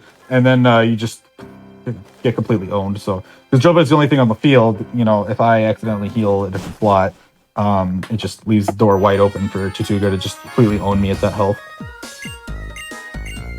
All right, so we mentioned earlier that we don't get the clown candy, but we do get another candy. And so this is coming up is the, we're actually going to enter a hidden grotto and maybe get a candy on Route 6. So this is the main new, like this is the main route change that that I've been working on the past month and a half. Yeah, so this candy here is the whole reason that all of this route changing even happened, is because grottos are kind of a pain to manipulate, and also a pain to find good seeds that generate candies quickly and efficiently without wasting a crap ton of time. So finally having the tools made by myself, Minnow, and Jimmy Thomas has also done some code for the stuff that we borrowed from. What candy? Oh, that candy. You scared me, man.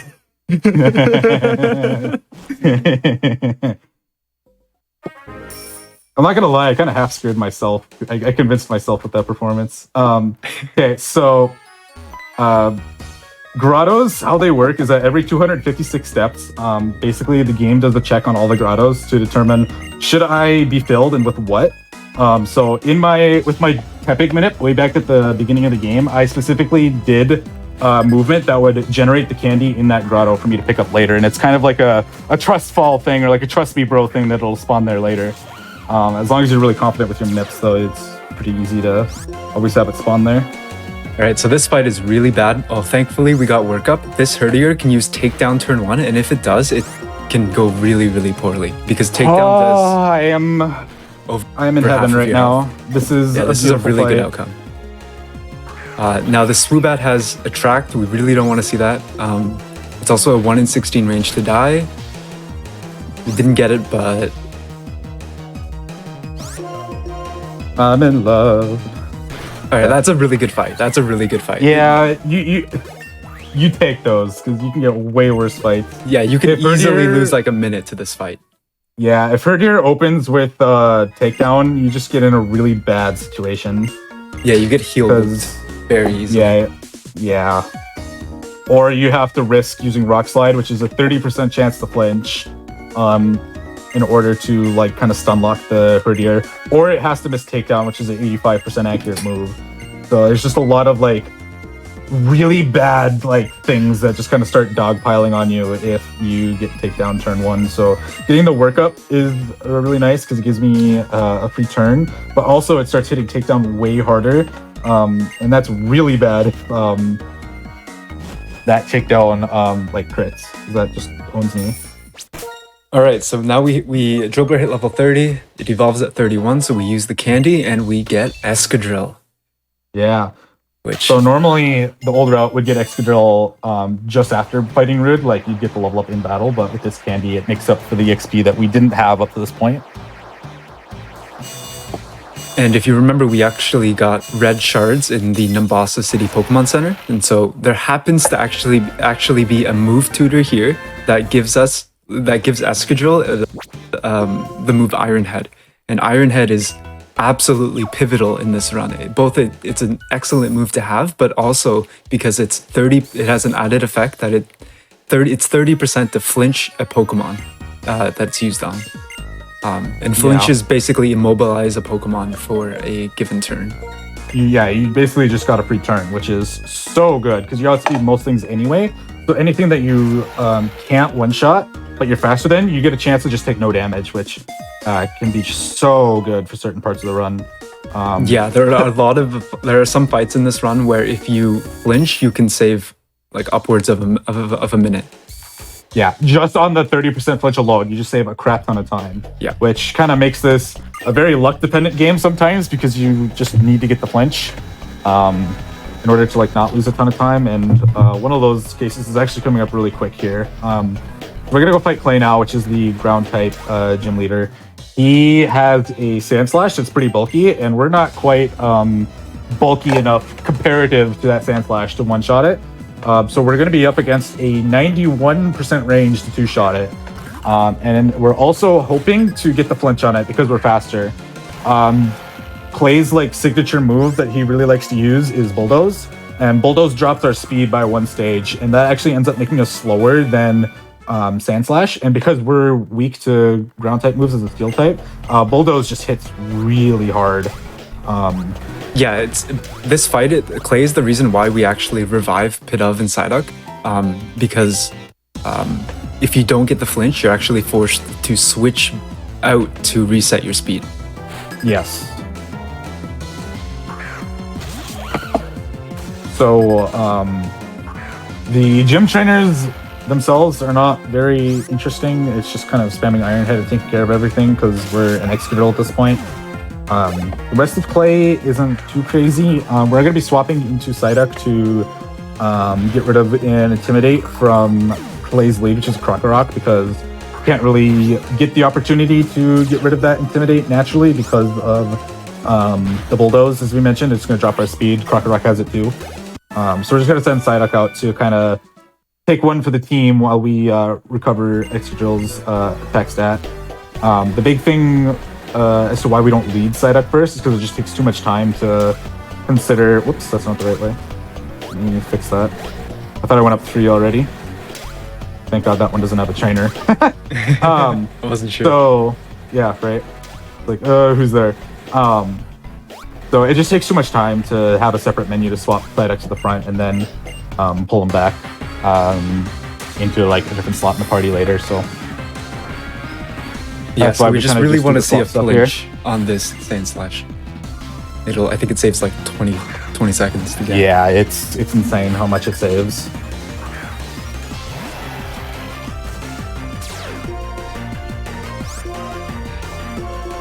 So we're sending Psyduck out because Psyduck will actually die to Bulldoze, whereas Pidove's a flying type, so it's not going to get hit with Bulldoze.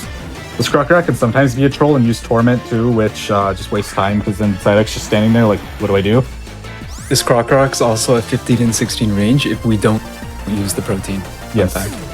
So the protein boosts what are called our EVs. We didn't really talk about IVs and EVs much, but basically they tell us how good our stat is for our specific Excadrill, and our IVs are all perfect. That's a really good flinch and a good roll that I have not gotten lately. Love to see it. Love to see it. So Really good split. Very good split overall. I wish I could get this in my actual PvE attempts. Usually they all get completely destroyed by Rude. So thankfully Bulldoze, even though like we use Dig and Excadrill uses Bulldoze, and thankfully, and maybe counterintuitively, Bulldoze does not hit a Pokemon that's used Dig. Otherwise this fight would be a lot worse. Yeah. So that's 5 badges down in an hour and a half. We're making some pretty good pace, you know? Coming up is everyone's favorite part of the run, the Yeah. Pokemon World Tournament. Yeah, so the PWT is a kind of a post-game facility. They kind of show you it in the mid-game here, which is why we kind of have to go to it. And it's another like forced thing, but at least we're actually like battling, so it's not that bad. But I think it's one of the best post-game facilities they've ever had. I think it peaks Battle Frontier just because it's a tournament-style format. It's an 8-person single elimination.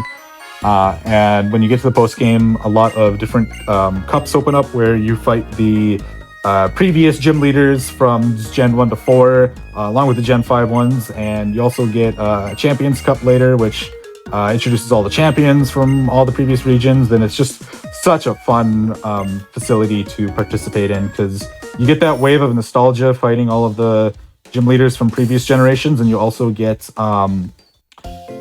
to just do some straight up battling where there's no like real gimmicks that kind of detract from the experience, like the Battle Frontier, because I know that can put off a lot of people having to do weird gimmicky stuff in some of those facilities. So The music's really good as well. yeah, they remixed all of the battle themes from all the gym leader and champion themes from prior. They're all just an absolute banger. They never missed with the Gen 5 soundtrack. For sure. So one interesting quirk about the PWT is that this is the only time this applies, but the Pokemon actually have random abilities. So this will apply to 2 different Pokemon, Stoutland and Magneton. So Stoutland will either have Intimidate or is it Sandrush? Sandrush, yeah, I think so. And Magneton will either have Sturdy or Magnet Pull. On Stoutland, it doesn't really matter too much. It just wastes the turn if you have Intimidate. But on Magneton, it's very important to not have Sturdy. Yeah, it's kind of a crapshoot what abilities they have. We don't really understand a whole lot or try to manip the PWT because there's been so much variance up to this point with biking and such. Like, it's just really easy to cook Gen 5 movement on the bike because it's so fast. I think abilities are IV RNG anyways. Probably. I don't know. But yeah. Normally it's random who you fight in the PWT, but because we're doing the Driftveil Cup, which is a required story beat, this specific version of the Driftveil Cup will always have you fight the same 3 trainers. So starting off, we'll be fighting our rival, then we'll be fighting Charon, which is where the Stoutland that Minnow mentioned with the random ability comes into play, and then finally we'll be fighting Chorus, which is where the Magneton Sturdy comes in. So yeah, so this Duat is a damage range. It's, I think, 13 and 16, or roughly 83% to die, and we get it. Cool. It's just so insulting to miss a 13 or 14 and 16 sometimes, especially depending on the context of the range.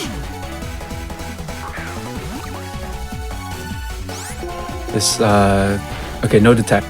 This Tranquil does have detect, and it can use it, so obviously you don't want to get it. Right. So rival is the second hardest in here. Charon is definitely the easiest. You just spam Iron Head, and if you happen to get Intimidate, which is pretty common, as we had said, all you do is just use a Homing Claws to get back to neutral, and then go on from there. It is a 1 in 16 to take care of Stoutland in one shot, so I think it's 1 in 8. Hopefully, is it 1 in 8? I thought it was 1 in 16. I don't remember. I'm pretty sure it's 1 in 8. And then it's 3 and 16 in challenge mode. Interesting. The notes I've always used, say 1 in 16. I've never calced it myself though, so it's insignificant. Somewhere along the line, somebody's cooked. It doesn't matter. You're not gonna one-shot Stoutland is the bottom line unless you crit or get really, really lucky.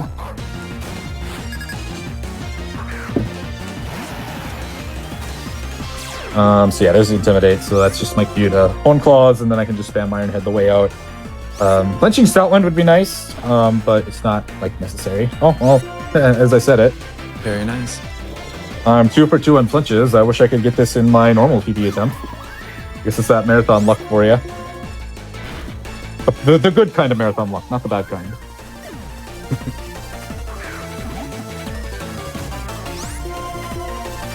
But yeah, Escadrille at this point is just an absolute beast, and just Iron Head just goes so hard. Destroys basically everything. For sure. So 2 down, 1 to go in order to win the cup. If we wipe anywhere in the cup, we have to go back, but that's very, very unlikely to happen. No, they brought it up though. I don't think I've ever died in the PWT. Actually, no, if I've died, it's because I've missed the Duat range, and then because you miss the Duat range, it gets Torrent, and then it hits Water Pulse, and it's just really bad. It also has Aqua Jet, which is a priority move, so you can't outspeed it. Yeah, I've died, I think, twice to that. Yeah. Yeah, we're past the technically hard part, I guess, in the PWT in that case. So as I mentioned, this is easily the most important fight of the PWT. We're gonna use dig. We're gonna use dig on the Magneton, and we want it to die. So, it should have. It's 50% to have Sturdy, 50% to have Magnet Pull. If it dies, it has Magnet Pull. If it lives, it can use Supersonic, and Mirror Shot. which are both bad moves. Yeah, Supersonic is going to confuse us, and Mirror Shot is going to drop our accuracy, but none of that is a problem, so... Very nice. It's a very clean PWT. Yeah, aside from getting Intimidate on Stoutland, that was a perfect PWT. Yeah, and I mean, it's not very likely to get Sand Rush on Stoutland, so...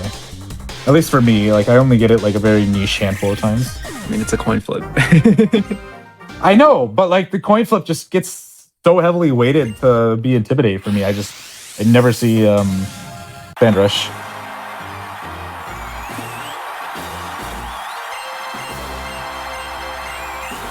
I don't know. Are your odds more 50-50? Because mine are more like 95.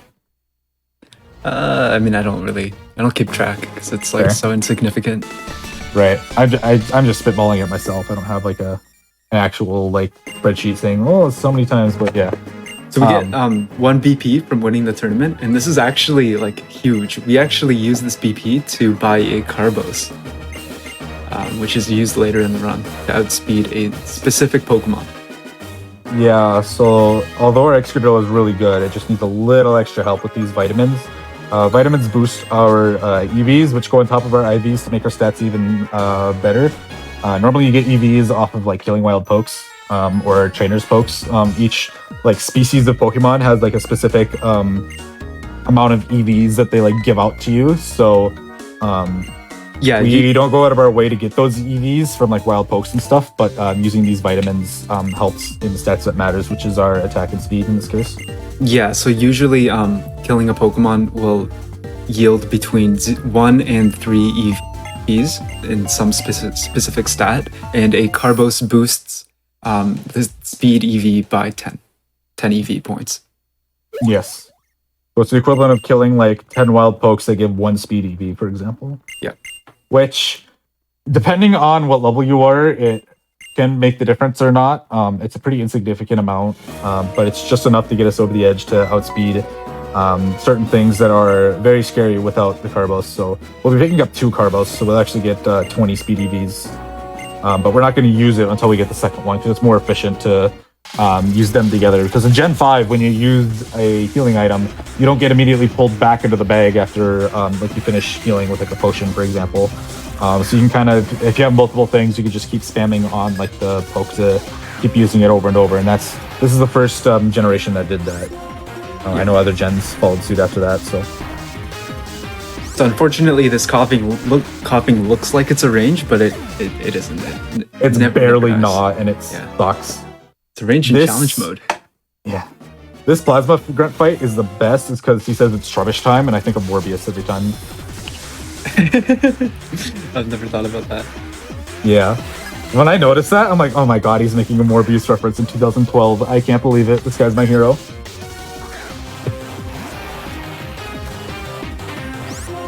Coming up are 2 different double battles. They can be kind of troll. One of them is with Charon and the other one's with Hugh. Yeah, so we're gonna do the Charon one first because it's better. I think we also get a level in this fight, right? That helps us for the other one. Well, you can actually you have to do it in this order.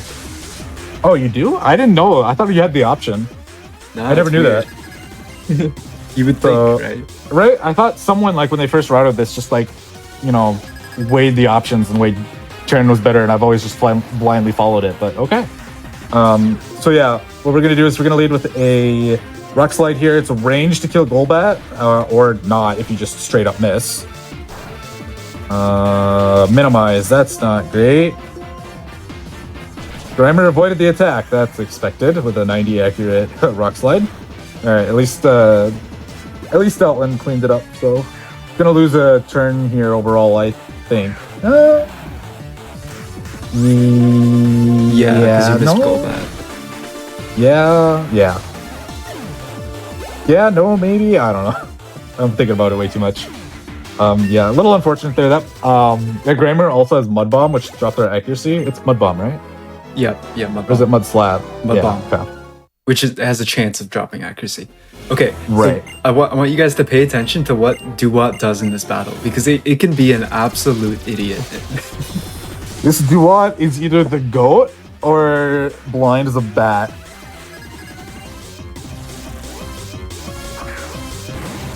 So we kill For some Grimer reason- here. Coughing has self-destruct, and we really wanted to use it, but it doesn't always use it. Duat generally uses Water Pulse on Coughing. It's 1 in 16 to kill. Okay. Almost. I mean, it's fine. So now Duat's going to see that Coughing is in kill range, so its kill AI is going to proc, and then it's going to crit Aqua Jet, of course. So if Coughing dies, ideally Watchog would come out, and then you would use Iron Head on Watchog, and then Raticate would attack Duat, and Duat would use Revenge. That's like the absolute best case, but Yes. that rarely happens. Yeah. Sometimes you just get like Fury Cutter, and it's like, well, you had all the dominoes lined up. But yeah, so.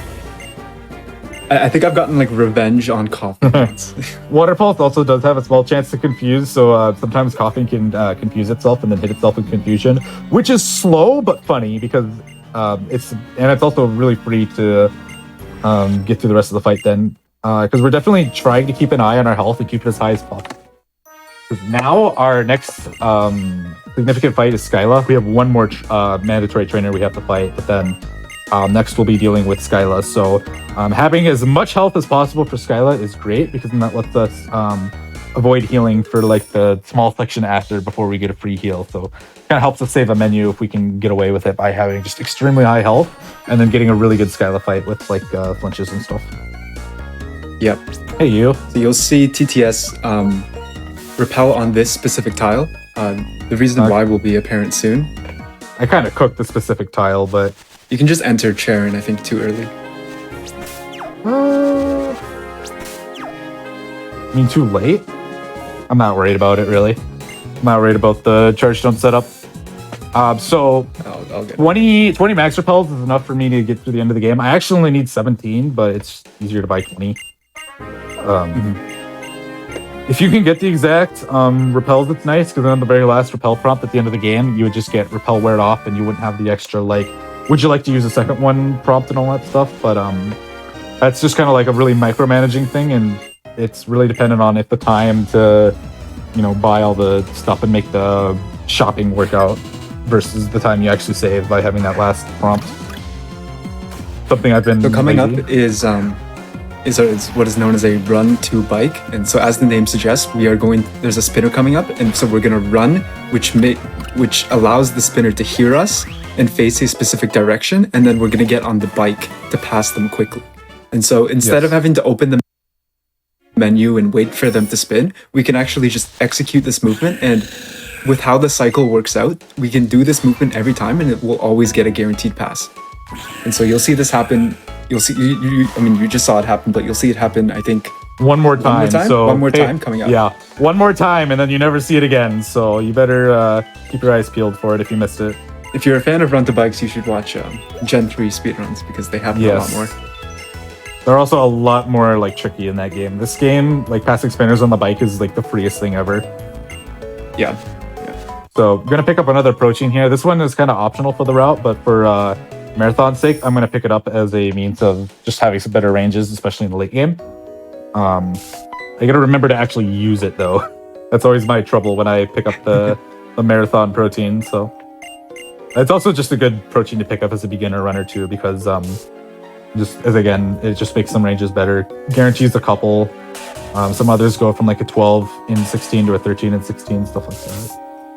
And the protein, just like the Carbos, it boosts your attack EVs by 10. So your attack stats slightly higher for a couple fights, which improves some ranges, as GTS mentioned.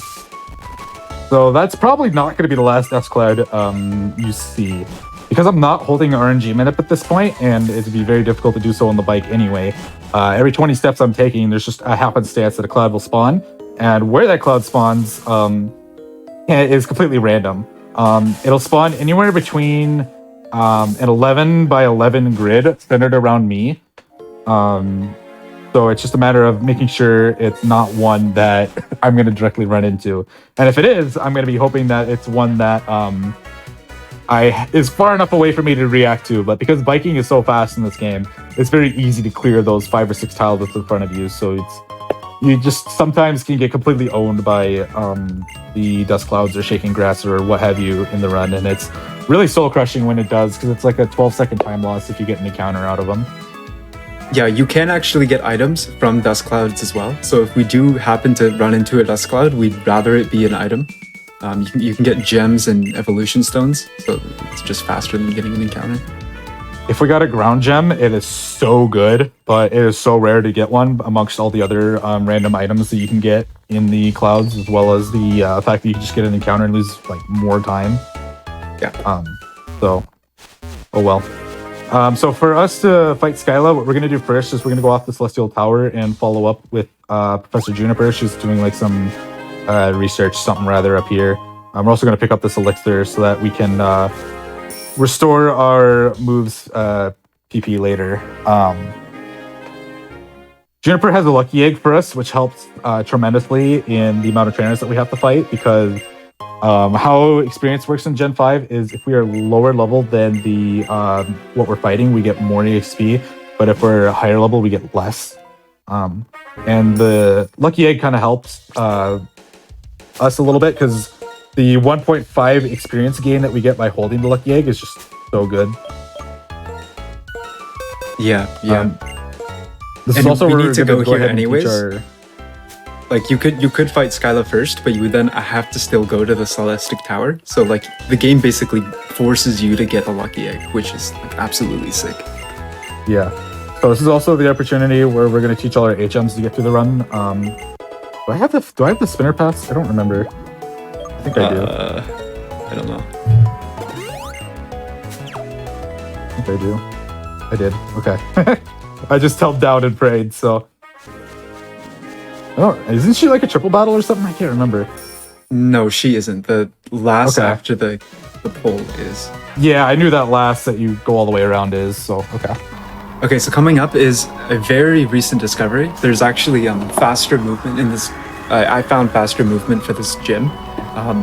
Basically, this gym operates on cycles. There's like these like wind cycles that will blow you away if you're not barricaded. And so, if you actually barricade yourself in one of these little ditches, the wind cycle itself will pass by faster. So, even though you see TTS like taking extra steps and doing what looks like unnecessary movement, it actually ends up saving time. Wow, a bonk there is really scary. That was the first time I actually bonked there and almost missed the cycle because of it.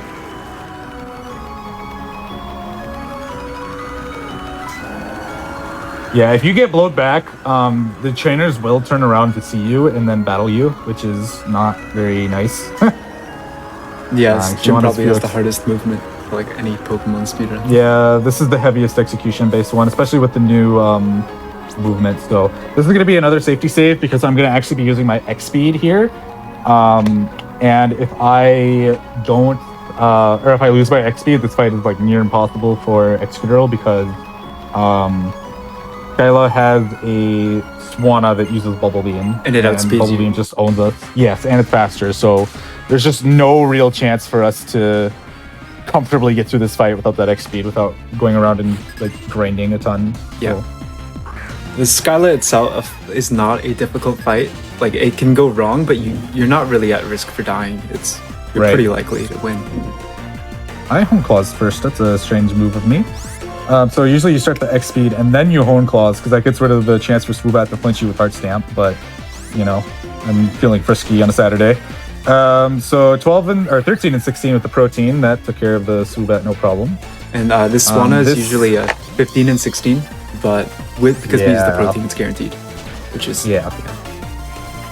really Reason good for like number marathon. 1 of like 6 or 7 why the second protein is nice, but not mandatory. It's like, are you really banking on a 15 and 16 in the top level run going wrong? Not really.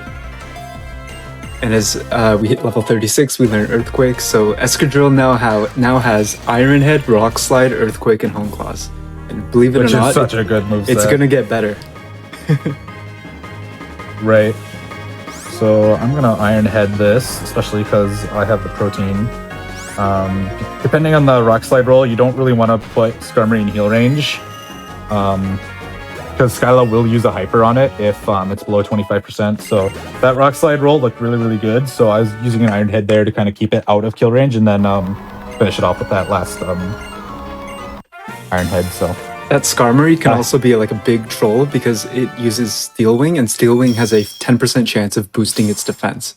And if it boosts its defense, you're immediately losing like 2 turns minimum. Yeah, you have to get back ahead of that defense boost, and it's just such a pain. Yeah, and because its defense is so high compared to your attack, it just, yeah, it's really bad. So You're gonna get blown out of the gym. Whee! So, all right, now we're gonna be taking a huge kind of detour because how Black 2 and White 2 are laid out, since these are sequels, we kind of started in a different town than Black White 1 and kind of reconnected to the same path that Black White 1 did up to this point in terms of the cities you visit and the gym battles you fight. So the developers decided, let's shake it up, and we're gonna go fly all the way across the region now. I'm gonna do a safety heal here for the next double fight that we're gonna be up against. So we're gonna detour. We're not gonna go through Twist Mountain like you would in Black White 1. We're gonna go through Reversal Mountain instead. Lots of mountains in this game. Yeah, I'm just realizing that. So one of the big reasons that we picked White 2 is actually because of Reversal Mountain. So White 2 has a couple different areas that are different than Black 2. Black 2's Reversal Mountain is like a dormant volcano that is like dark and got like a blue haze to it. Whereas Reversal Mountain in White 2 is kind of bright and like an active volcano looking thing. But the layouts actually differ between the two. They're largely the same, but like the path that you would actually have to take to get through the mountain is different. And because of that, in Black 2, there's actually an extra double fight that we have to do to get through the mountain, which is why White 2 is better, because the less trainers we have to fight overall is better, especially if ones that we don't have to fight. So that's an immediate point for White 2. The other reason is because Charles is a triple battle in White 2. In Black 2, he's a rotation battle, and rotation battles are just significantly slower than triple battles, so that's why we opt to take him as a triple instead. Yep. So you'll see TTS do he's gonna do a strange movement here. He's gonna walk 2 tiles and then do an instant bonk, which is just like bonking the wall. And so this is just to manipulate this walker's cycle, so that he doesn't hit us. Yeah, it delays it. Whoops, I didn't mean to talk to you twice. It delays us getting to him just enough that he'll turn away by the time we get to him. So it looks really tight, but it's guaranteed as long as you do that 2 walk and that instant bonk, because that wastes the 1 extra frame that's required at 30 FPS in the overworld to get past him without being seen. So this double is kind of a pain. Musharna can be really helpful. It can be very unhelpful. I can also crit it with Earthquake, which is another yikes moment. Basically, this Vibrava with the second protein that I picked up is a 13 and 16, whereas normally it's a 12 and 16 with the Chorus one that we usually use. If I miss this range, I am begging for a flinch, because Earth Power just does a ton of damage. Okay, I just crit Vibrava. Why can't this be a PB run? Why can't this be a PB run? This is so good. The rest of the fight's pretty easy. Just EQ things. Yeah, after this, it's not too bad of a problem. I'm just going to EQ. Musharna did some damage to Grumpig, which guarantees that range. Camerupt just gets owned by Earthquake, so that's really nice. And then I'm really hoping to flinch this Drifblim that's about to come out, because it likes to use Stockpile, and that's just a lot of text watching that thing happen, and then it's a range for Musharna to kind of clean up the mess for me. Yeah, like that. Okay, or it'll just put it to sleep. That's... Yeah, I take that back. I don't care anymore. Musharna can just be an idiot sometimes. Yeah, it's an 85% range for Musharna to kill with Shadow Ball after I Iron Head it, and Drifblim uses Stockpile, otherwise it's guaranteed. So sometimes Musharna can just use Psychic on Vibrava, but because you kill Vibrava, it ends up using Psychic on Grumpig, which actually ends up losing a turn. Yeah, it just does no damage. Yeah. So it can go wrong pretty It's like another one of those fights that should be really simple, but because of Gen 5 AI, it just gets really dumb sometimes. Yep. So this fight is this is probably it's the hardest rival fight. He leads with on Pheasant that has taunt and detect. If it uses, we want to go to +2 here to kill Samurott with Earthquake, but if it uses taunt, we can't use Home Claws again, so we actually have to 2-hit the Samurott. So we really want to see detect. Unfortunately, does not happen. Yeah. Now we see detect. All right, at least we didn't get like stalled forever. So Aqua Jet here is actually a ranged to 2-hit KOS. It's not favorable, but if Aqua Jet does enough damage, we'll have to heal to full again, or just flinch, or just get revenge.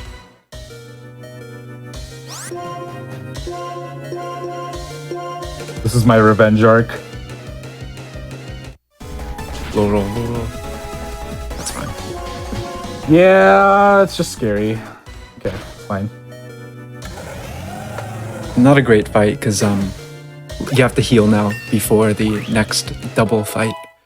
Yeah, this fight just loses you a good like 10-15 seconds just by not getting taunt, or by getting taunt turn 1, I should say. So it's just really unfortunate when a good run ends up getting slightly punished by Undella rival, but there's not much you can do about it. That is by far the worst rival fight because of Aqua Jet. The next time we actually fight rival will be in Victory Road, and at that point Samurott actually has lost Aqua Jet, which makes the fight just completely free then. Yeah, this game has like a really the rival fights in this game are like really oddly placed. Like the first 2 rival fights are like within 10 minutes, and then there's nothing until like an hour in, and then I don't know, it's weird. Like most Pokemon speedruns, there's like evenly spaced rival fights, but in this game it's they're strange. Right, like we just fought Hugh in PWT, and then like 15 minutes later he's back, and then we don't see him for another like 2 hours. Or hour, I should say. Hour, yeah.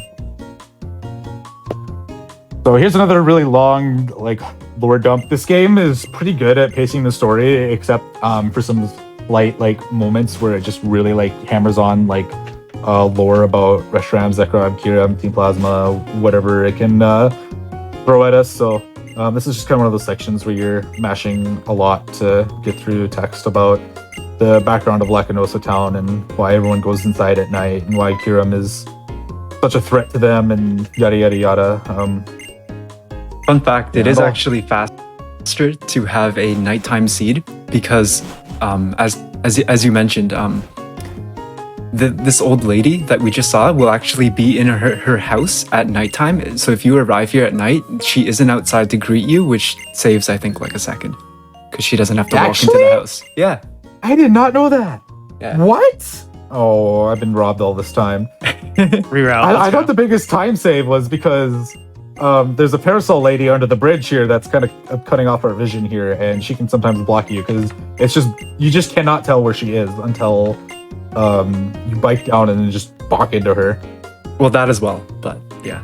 Yeah, I did not know that with the... Oh my god. I'm learning new things about this game every day. Did I mention I'm 3rd place in the leaderboards? And I'm still finding out new things about this game. I also thought Rock Slide was 70% effective for like the longest time. Like I keep finding out how I'm like cooked in very slight ways about certain things regarding Pokemon. So anyway, this is Lacanosa double. Another one of those fights where it can go really good or really bad. A common trend with all these doubles, especially the ones where Hugh is involved, there's quite a few of them. Hugh is just completely useless. Yeah, this Samurott is just an idiot. He almost just does like anything possible to like make your life difficult. Like guaranteed, Samurott's gonna use Encore this turn. I'm gonna miss Golbat. That's not very good.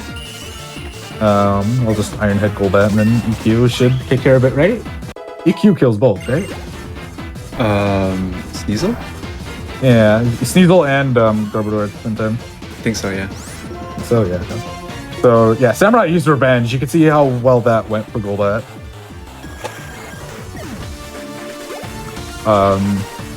Oh wow! Oh, and a crit! What the? That's crazy.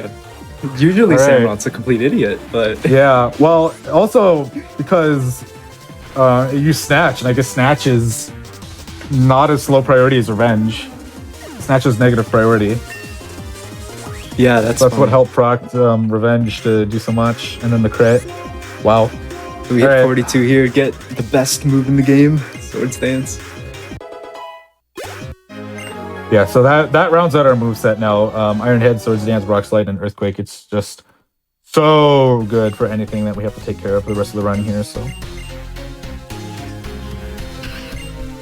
Alright, done with Team Plasma for a little bit. We're going to casually pick up this rare candy here. Dropped it, so we're just gonna help ourselves. Yeah, right? It's so nice that you could just set up that to bonk on her. But the big thing is you have to be careful that you don't actually talk to her on accident, because you can do that. Yeah, if you can get some like ridiculously like tight like rare candy pickups where it looks like you really should have talked to her, but she's like 2 pixels to the left, so she doesn't actually like talk to you because she's in like a walking cycle. Yeah. Yeah, now we're gonna do some quick menuing here before Drayden. We're gonna go ahead and use our candy to get the 43 that we just picked up. This is also where we're gonna use our Carbos to get our speed up, and then I don't need to do any healing. Everyone's alive and well, so we can just carry on to Oppalucid. So this is the point in the game, by the way, where we would actually be able to get access to X items. But up until then, you only get 1 of each X item, and some of them are in some really wonky places that are very out of your way in order to get. Like for the Manipulus version of this category, they pick up a X special defense, I think it is, in the sewers, right? Do they? Yeah, there's some X item that they pick up in the sewers. I can't remember if it's special defend or not. I think it is. Yeah, they X special defenses in the sewers, but I don't know what fight you use that on. I think they use it for Undella Rival, actually. Oh, wait. You should. Because they use the X defend for Elisa, I think, and they use the special defense for. I think it's conditional on your Drillbur, though. Maybe, I'm not sure. Sounds like it, yeah. I haven't ran Manipulus, so I shouldn't talk about it. But there is a Manipulus version of this category where you just pick up a Tepig with random stats and a Drillbur with random stats, and just send it as best you can. But it's brutal. It's a brutal. Yeah, category. it's pretty brutal. I guess it's a good way to get introduced into Pokemon speedrunning, because you'll see all of the like negatives of it really quick. And if like, you know, chasing like the adrenaline of getting on like the best run ever in Manipulus is interesting, then you can, I guess, like move on to doing RNG Manips or something. It's also really nice for like people who want to get into running but don't have a console yet and just want to use like emulator and just kind of like roll with it and, you know, try it out for the first time. But White 2 is just really fun on DS when you have your own Manips and everything. Mm-hmm. It's also just really fun seeing like the you know, reaping the rewards of the work that you put in to be able to pull off this run, you know? Yeah, I think Gen 5 in particular, since you have to do so much of like the routing for the run yourself, is especially rewarding to actually like finish runs and, you know, PB and stuff. Yeah. It helps you, definitely helps you like accelerate getting into Pokemon speedrunning as a whole. But it does have, you know, kind of like a steep hill before you can actually do a Manip run because of all the RNG manipulation stuff you have to figure out, because every DS is your own. Yeah. But you're always welcome to try it out on your own, you know, even if you don't have a fancy DS capture card like I do. There are, we always accept potato cam footage, you know, just make sure we can see everything as leaderboard mods to verify if you choose to submit to the boards, or just try it out on your own and, you know, see how things work out. It's pretty fun. There's plenty of RNG tutorials out there, and there's a couple in the context of White 2 as well for, you know, learning how to do RNG manipulation and getting used to the tools to find your Manips and stuff like that. So, but enough gushing about RNG manipulation and White 2. We have a really toxic fight to get through. So this fight is the last triple battle that we have to deal with, and that is why I switched Excadrill to the middle, is so that Earthquake can actually attack all the Pokemon on the field, because from the left side, Excadrill cannot attack anything on the far right side. So this veteran has a Fracture, Jordagun, and Axew, the plan is to basically try to keep Excadrill as full health as possible, while also trying to get a defense drop on Druddigan or any amount of damage possible, to try to up our odds of winning this fight. So I'm going to use Tail Whip here and hope that Psyduck lives. Psyduck can live. Well, I guess it didn't, but Psyduck can live if Druddigan is the only one that attacks it and uses Revenge, because Revenge is negative priority, so that way Psyduck does have an opportunity to get a turn off. This looks like it was a clean fight, but that Earthquake was actually a 75% range on Druddigan, and there's not really much to do to make it better.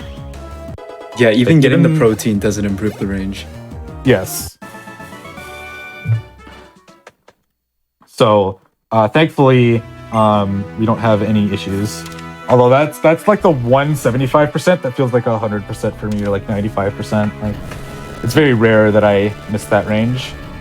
All right, so Drayden is like, this fight here is the main reason why we pick up the Carbos.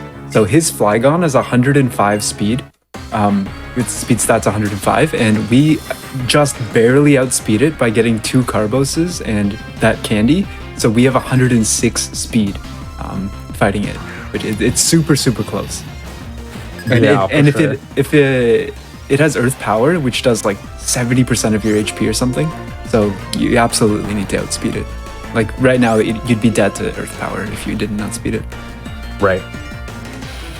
So yeah, with the Carbos, this fight's really free. You just set up one Swords Dance while Druddigan does whatever. Usually it doesn't kill you unless you're really low on HP after the triple fight. But yeah, Flygon and Haxorus become a bit of a joke. Haxorus, typically, I'm gonna say that with a big asterisk, because as we said before, Gen 5 AI moment, we'll just use Dragon Dance, so we don't have to worry about Hax doing anything at all. And that's an easy fight.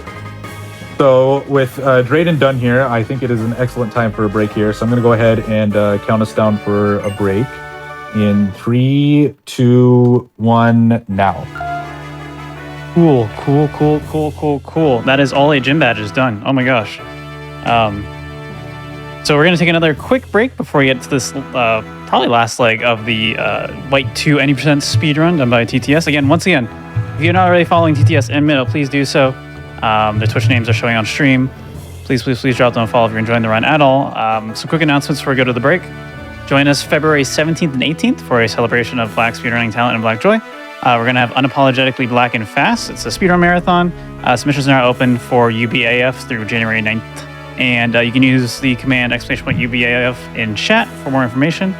And if you missed on any other Hotfix shows, be sure to check out the VODs over at youtube.com/gamesdonequick. And if you are watching on YouTube, be sure to press the like button on this video and subscribe to the channel. Also go to twitch.tv/gamesdonequick to watch our shows live. We'll be back in just a few minutes. Take care.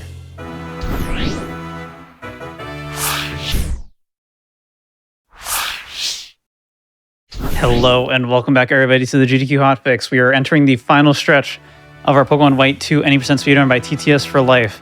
Some quick announcements before we get back into it. One is your subs, Prime Gaming subs, gift subs, and bits cheered on the GDQ Twitch channel help support Games on Quick Hotfix. So if you enjoy watching speedruns daily, consider subscribing to the channel. Also, if you're enjoying this run, tomorrow I'll be back hosting another long special. We're actually going to open that special with Pokemon Platinum any%. That'll be a glitch speedrun. Super excited for that. That'll be run by Rubentus.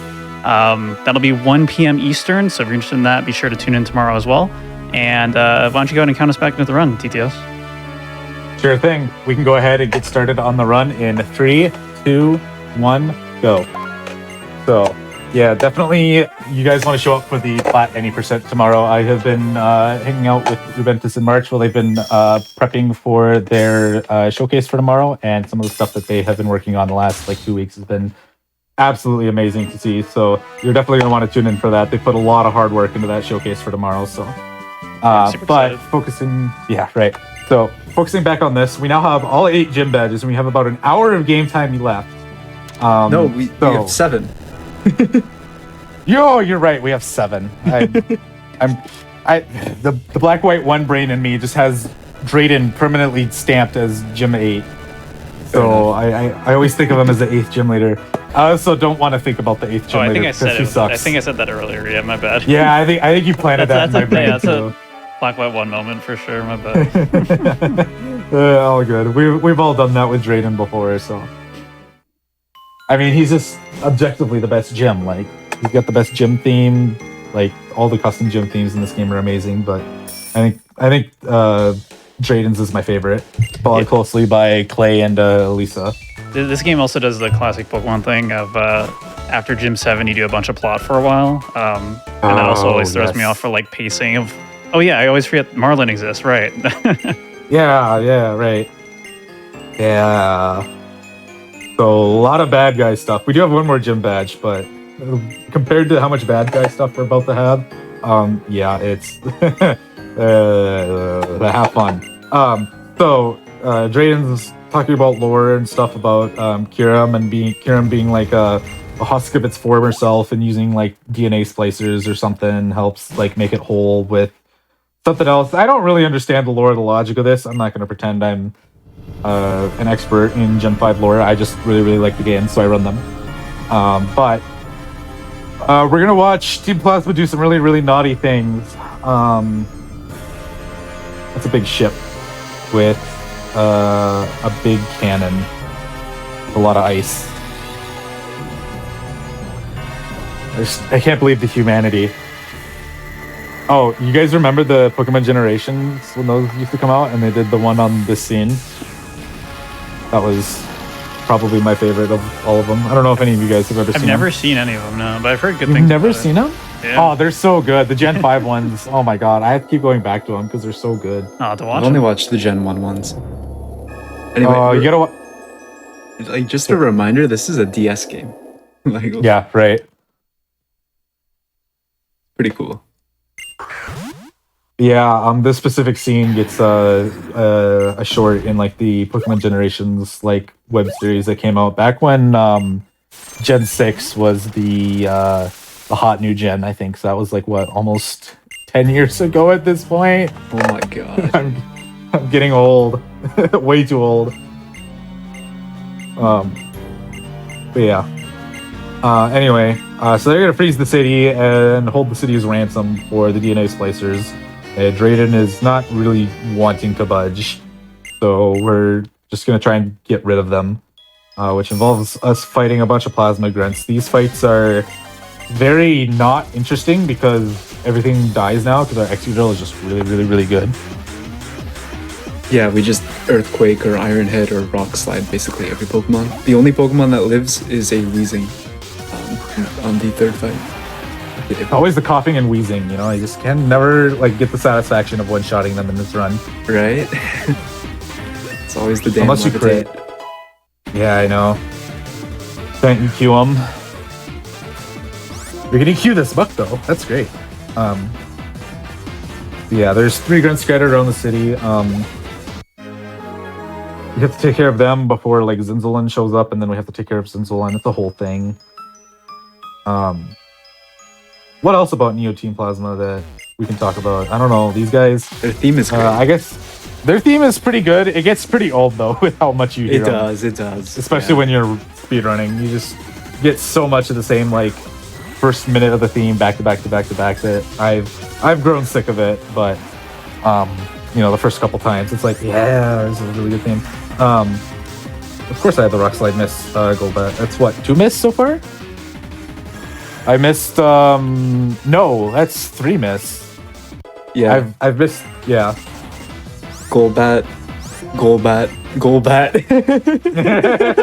I'm spotting a trend here. Oh god. Yeah, we tried to learn Sandstorm there. Sandstorm would actually be helpful for Sand Rush, but we just don't have the move slot for Sandstorm. If Excadrill was like Sandstream instead of like Sandforce and Sand Rush, that would have been so good. Like all of our problems would be like gone. Yeah, but it would like the ability text would show Yeah. That's when Clear Body Psyduck becomes actually useful. Or Cloud9 Psyduck. True. For like only the double fights where it's not like a true double and you have to bring up 2 of yours, I guess.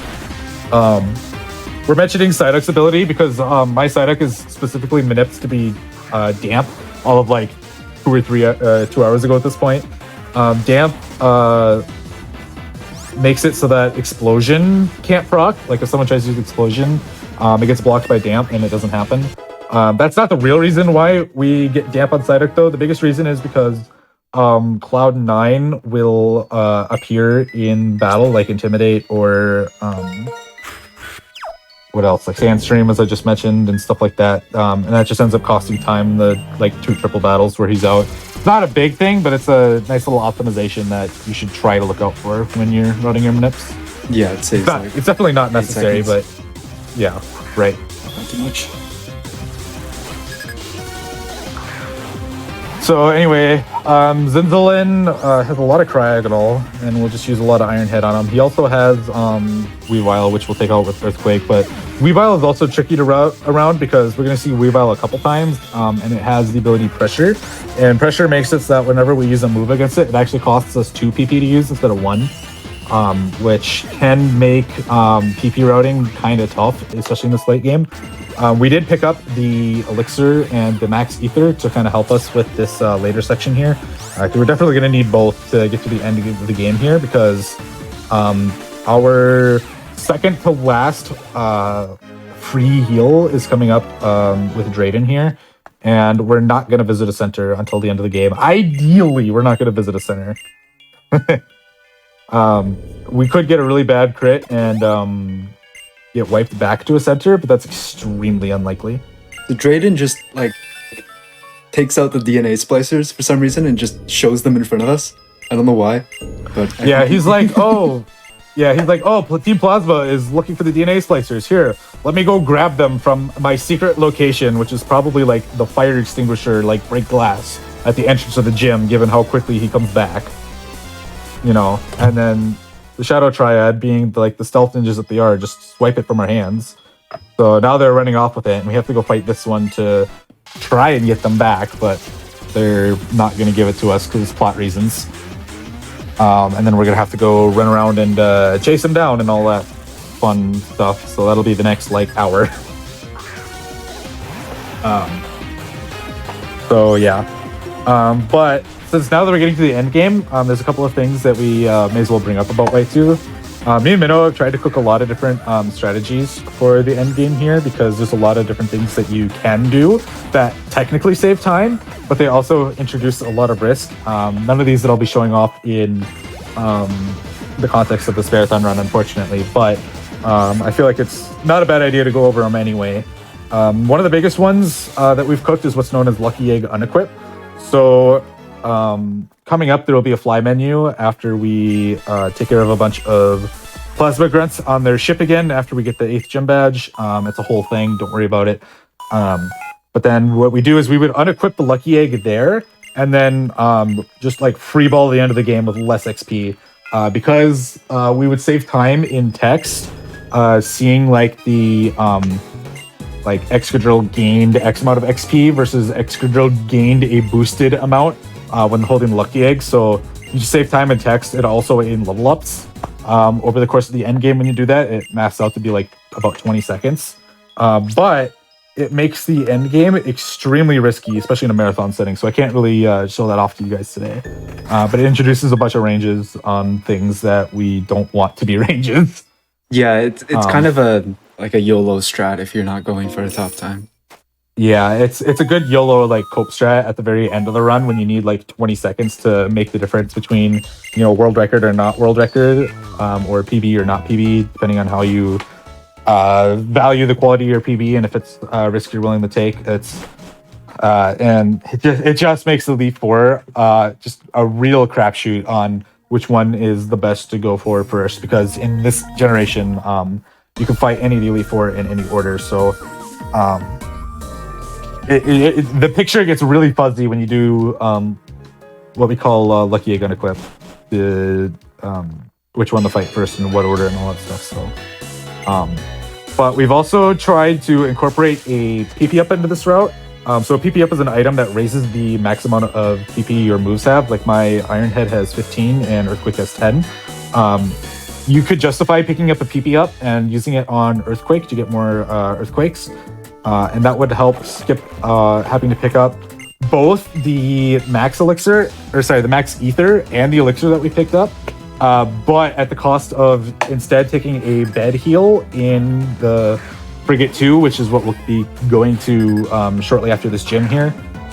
This floatzel, by the way, is the second reason why we pick up the carbos. We would not outspeed it if not for the double carbos, and it has Aqua Tail, and we really want to be going into the Marlin at full health. Yes. Yeah, back to the PP up. The issue with the PP up too is that using the bed heals both Pidove and Psyduck, which normally isn't a bad thing unless you get a really bad Marlin fight. Because on Marlin, if Excadrill dies, you'll just send out Pidove and then revive and then like kind of bandage the fight back together into a win. But if Pidove dies, it's not the end of the world because it actually helps us save having to sack it on a later fight. So we kind of get some of that time back. But if we have to use the bed heal, then it kind of just throws all the time save that PP up would have out the window. You'll see what we mean when we get to the fights if you're not understanding right now. Yeah. And I apologize if it kind of turns into a garbled mess when it comes to talking about a lot of this stuff. It gets pretty complex. Yes, but yeah, the PP up, if you have like a perfect Marlin fight, saves like 2 seconds overall. I think it was, right? But if you get a bad Marlin, then you just end up losing a crap ton of time, so it just ends up not being really worth to go for that risk. That's a really good crit. That was a 15 and 16 Golduck. Otherwise, there is another kind of late game route where you actually adjust your shopping to do shopping in all of your shopping, including your repels in Nimbasa City, and then going to the Himalaya Center after Frigate 2 instead of ever visiting the Driftvale Center. And that lets you dump Pidove in the PC box before going to the Elite Four, since you don't need it for fly anymore after flying back to Himalaya. But the issue with that is it makes Marshall really, really risky.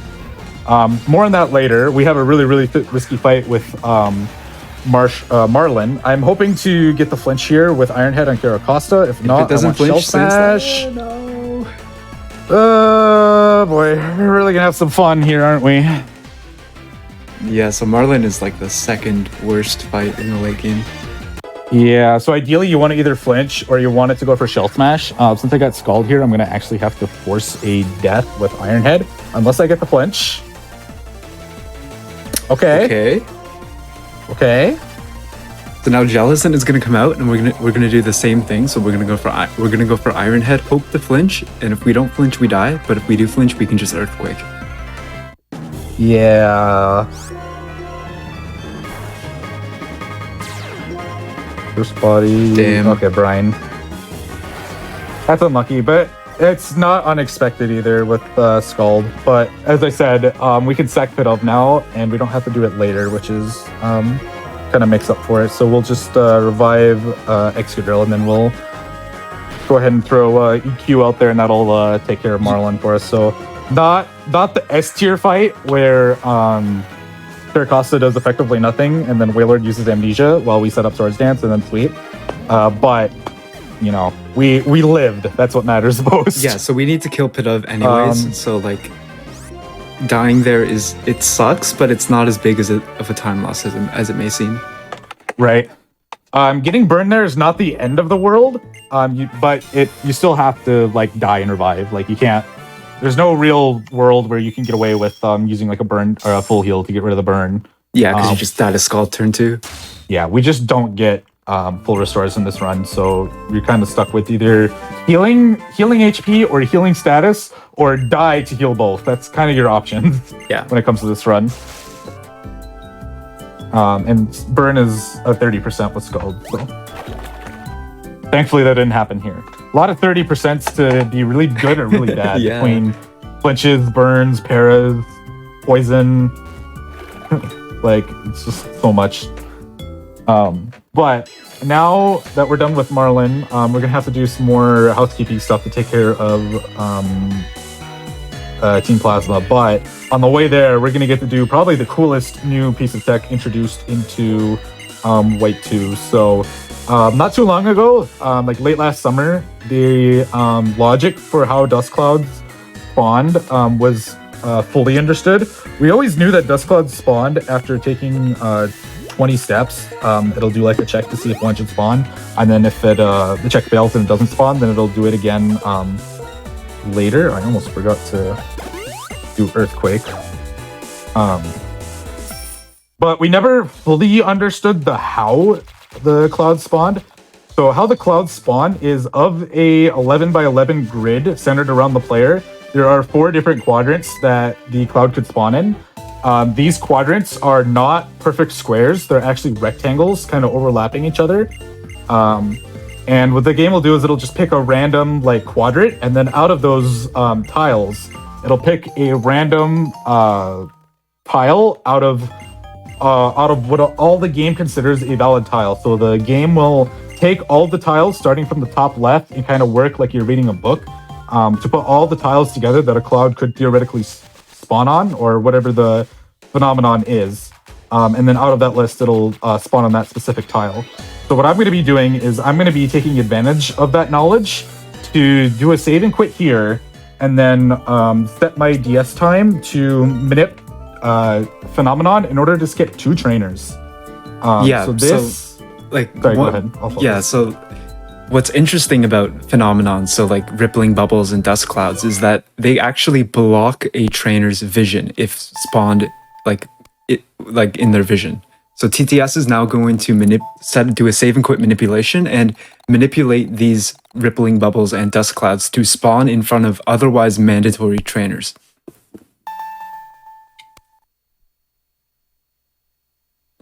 This was like a crap ton of time if I don't get both, by the way.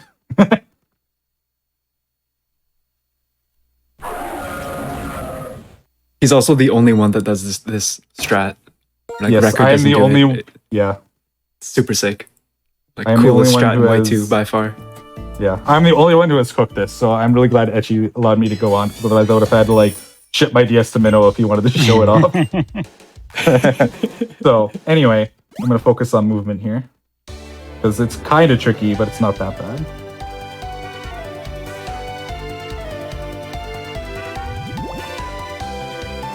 You'll notice that girl up there is a spinner too, so we made it past the spinner.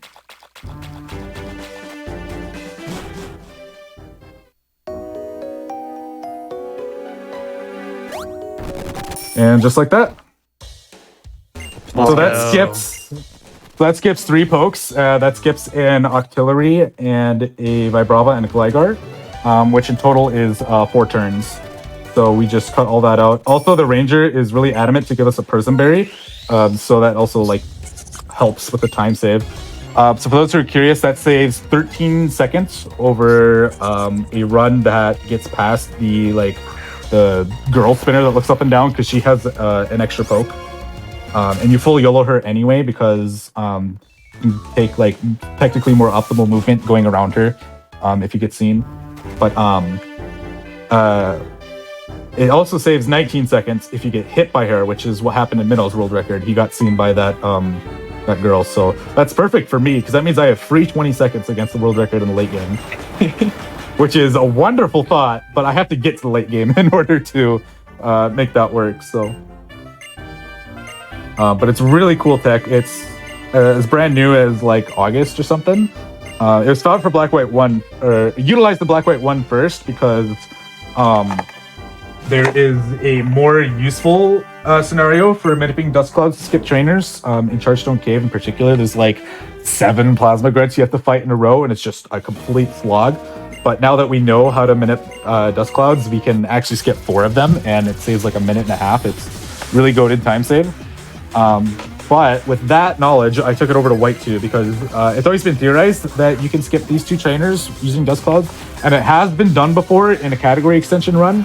But as of today, there are no runs on the SRC leaderboard that have this strat in the run yet. So I will eventually be the first, unless someone else cooks up their own trainer skip and then performs it and gets the time better than me. But yeah, I need to get past the mid game before I could put a run on the boards with trainer skip, because as demonstrated a while ago, the mid game is just such a pain sometimes. More doubles with Hugh. He's kind of an idiot in this one. Yeah, this is the second to last time we have to deal with Hugh's shenanigans. Basically, the idea here is this fight's really good if Samurott takes no damage turn 1. It's pretty unlucky if he takes any damage. Yeah, we want to see Viper use Gastro Acid. I think it is. Yeah, which basically just wastes the Viper's turn because we don't care about Samurott's Torrent anyway. So it's going to use Encore. We take Crunch. This is really good. I've never seen it use Crunch on Escadron. Yeah, it is another one of those Gen 5 moments, you know? Yeah.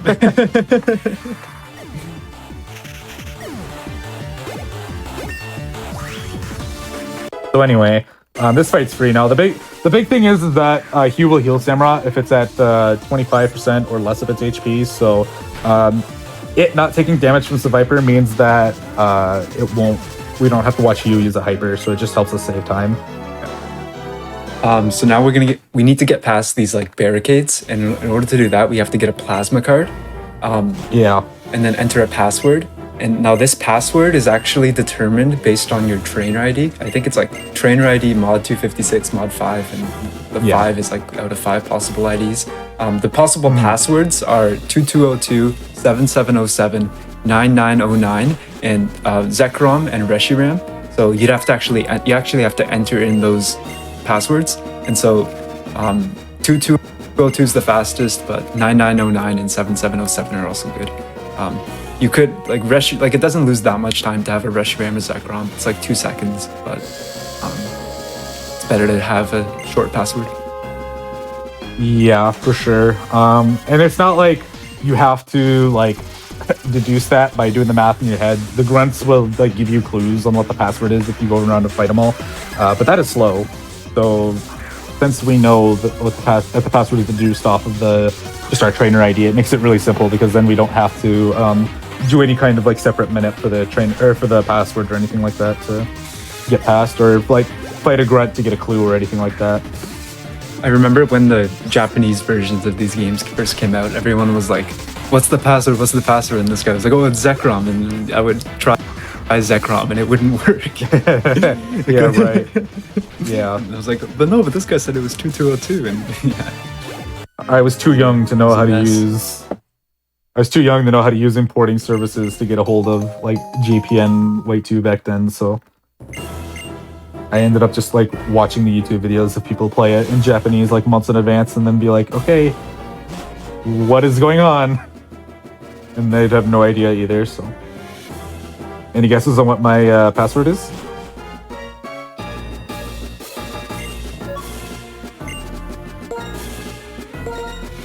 No, guess not. Anyway, it's 9909, so. I can't remember what the passwords are even like possible. I know there's Reshiram, that's all I know. Yeah. So it's 9909, so it's the slowest number one, but it's whatever. As Minnow said, any of the number ones are fine. It's just because 2202 is the fastest because 2 and 0 are really close to each other, so it's much easier to quickly punch those in compared to having to reach all the way across like the stretch of numbers for 9909. So Hugh actually gets his act together in this fight, hopefully. It actually has good AI, so Hugh is going to use Aqua Tail on the right pokes, and we just want him to hit. Like, Aqua Tail is 90% accurate. We really, really don't want him to miss any of his Aqua Tails. I thought it was 80. I'm reason number like 8,000 why I have no idea what I'm doing.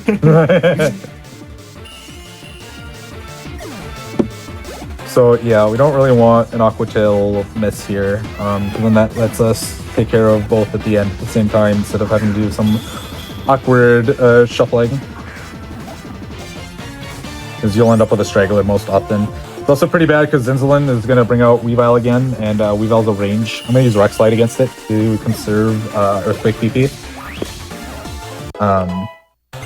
So it's like a 3 and 16 range or something like ridiculously low to get the Weavile.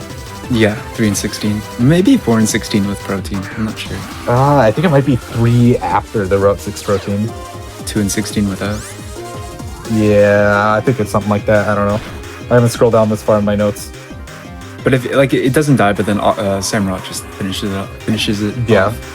Right, Samurott should Aqua Tail it and take care of it, and thankfully it did, so. Like the one fight where Samurott actually does something useful. Right. So, mission accomplished. We got through a frigate too. So if we were doing the Lucky Egg unequip strat, like I mentioned before, this is where you would take it off, but as we said, that's an extreme cope strat, and this is a marathon, so we're going to show it off. No, I'm kidding. No. No.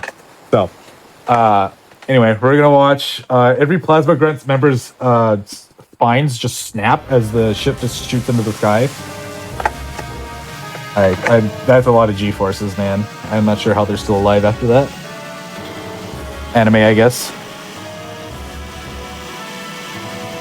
Oh, that's true. Samurott's been a good poke this run. He's been helpful. He's been helpful. Alright, so more plasma stuff. We're gonna go to the giant chasm and fight a bunch of grunts. Kind of boring. Yeah, we got one more whole shenanigans to deal with. So run into giant chasm. We'll have like the final face off and be finally done with Team Plasma, so that we can actually go to the Elite Four. Because the Elite Four is not through Route 10 in Black White 2. It's through Route 23, which is on the other side of Giant Chasm. So I don't let you go to Giant Chasm until now, because there's like some plasma grunts that blocked like the cave a little ways in. So anyway, so we're gonna head off over there. This is another one of those like really technical biking sections that I hope I excel in. Nice spot. And that center there, we would have entered in. If you were doing the Humala center route, then you would have entered the center there and deposited Pidove. But this is a marathon, and TTS will not be doing that. It did not do that. That is I am trying to destroy this category once and for all, so no one else can touch it. Nice Dragon Gem. If only it was ground. That's the one bad thing about Giant Chasm, is that you have these one tile wide sections in the cave that makes it very hard to avoid dust clouds, because the only places that they can spawn is right in front of you. So after this cutscene, you'll see TTS actually exit the Giant Chasm and then re-enter, which looks weird, but it'll make sense after gets this. It's basically just to set the respawn point for when we use an escape rope. Yeah, we'll be, to head to Elite Four, we have to leave Giant Chasm from the left, but to do all of the plasma stuff, we're going to be heading in here, so it just ends up being more efficient to not have to go through that whole, like, string on the right if we just dip in and out like that, so. Yeah. So here's Rude. Dust cloud risk as well. Yeah. So here's Rude being rude to Neo Team Plasma with Team Plasma. Trying to, like, get them to come to their senses and stop doing the stuff that they're doing, but we're not going to well, actually we're gonna help. I don't know what I'm trying to say, but this is the fight where if Pidove was alive, we'd chuck it out to try to sack it as quickly as possible. This Weezing has Explosion, which can take itself out and help us save an Iron Head if it uses it, but since Pidove's already dead, I'm just going to use a Swords Dance to set up to one-shot it and hope it goes for it. Alright, unlucky. So, because we skipped 2 trainers on the way to Frigate 2, we actually have a little more PP than what like a normal runner would have to this point. This means that we can actually delay using our elixir up until the chorus fight, which is like in like 3 more fights from now, I think. Which is optimal because it gives his Magnezone a chance to explode and save another turn. It also lets us not use the max elixir that we're going to pick up in the frigate, and also lets us use that at the like Elite Four instead. And that just helps us with a couple of move decisions. There's less like a worry. Yeah, it's really nice that you get the max revives. Yeah, Rid gives. Yeah, these max revives are actually super helpful that Rid just gave us. We get 3 of them, which is more than enough to help, because there's some really bad pokes in Elite Four that would take too long to like set back up using a revive and then a hyper with how many pokes we have in our party. So this is called the ambush double because these guys are really excited to ambush us and say it to our faces. Except they didn't know that we were expecting them. So the plan here is to use Swords Dance to guarantee the Scrafty that is going to come out second. After we Earthquake the Trubbish and Scraggy, and Psyduck is just going to look pretty. Actually, I'll just use a super. I have a lot of healing items, actually. This run has been really good on me in that regard. Right, so Crunch Psyduck, good night. And this is the main reason why Pidove dying is good, because like if Pidove was here, if Pidove was on the field, it wouldn't die to Earthquake and it would gain a lot of experience. And Trubbish and Scraggy don't always kill Pidove, even though it's like level 2. So it's good. It's really good to have it dead. Also, why did I Rock Slide? That's not the right call. I'm gonna take a high jump kick now. Good night, Golbat. Flinch. No. Miss and crash. That's alright though. Garbodor has nothing that can hit us. Like, it's not scary at all. High jump kick was like the big thing. Wait, is that an actual strat? What? You go for the flinch? The rock slide and then earthquake? No, I rock slided a turn early, but you can earthquake here and kill both. It's really nice if you miss Golbat. Right. Or sorry, it's nice if you miss Venipede. I don't recommend actually rock sliding Scrafty. So that's just a bad idea. So don't take that fight as an example of how to go through it. Iron Head Scrafty first, then rock slide, then earthquake to. You could Iron Head too, because you're +2. Iron Head kills. Yeah. I don't know. We'll figure it out. We have the extra PP from Trainer Skip, so it's like PP is really not a concern here. For those who don't do Trainer Skip, PP gets pretty rough, depending on how that fight goes and if Weezing explodes and if you hit the spinner and all that stuff. So Trainer Skip is just so nice because that cuts like all of that out, and your PP route just does not matter, or does not matter as much. So we got a little bit of a teleport puzzle here, just jumping on all the warp tiles to find the 4 switches to unlock the gate here.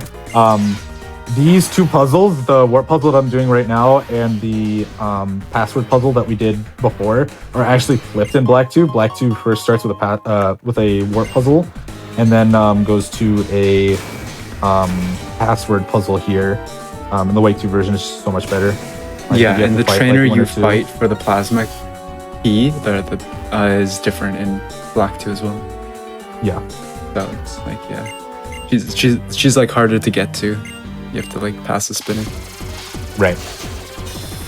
So just in every version difference between Black 2 and White 2 you can think of, White 2 just ends up being like significantly better in a speedrun context. There's one exception actually. Route 4 doesn't have sand. That is true. You can just hold straight up on Route 4. But then Magnemite's a range because you don't have Sand Rush or Sand Force, sorry. Unless you have really good special. You can Mud Slap plus Dig, I think, and still save time. Well, I mean, you still lose a turn. Half a turn, but yeah, maybe. Right. I don't know if it's actually faster. Yeah, the Route 4 movement is a lot better in Black 2.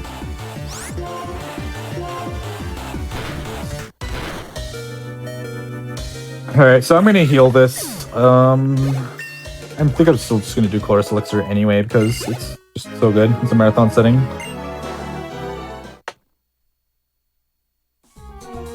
Yeah, so Chloris, he has a bunch of steel types and Pokemon with 30, so we have to Iron Head, hope for a flinch, and Earthquake turn 2 on 3 of his pokes.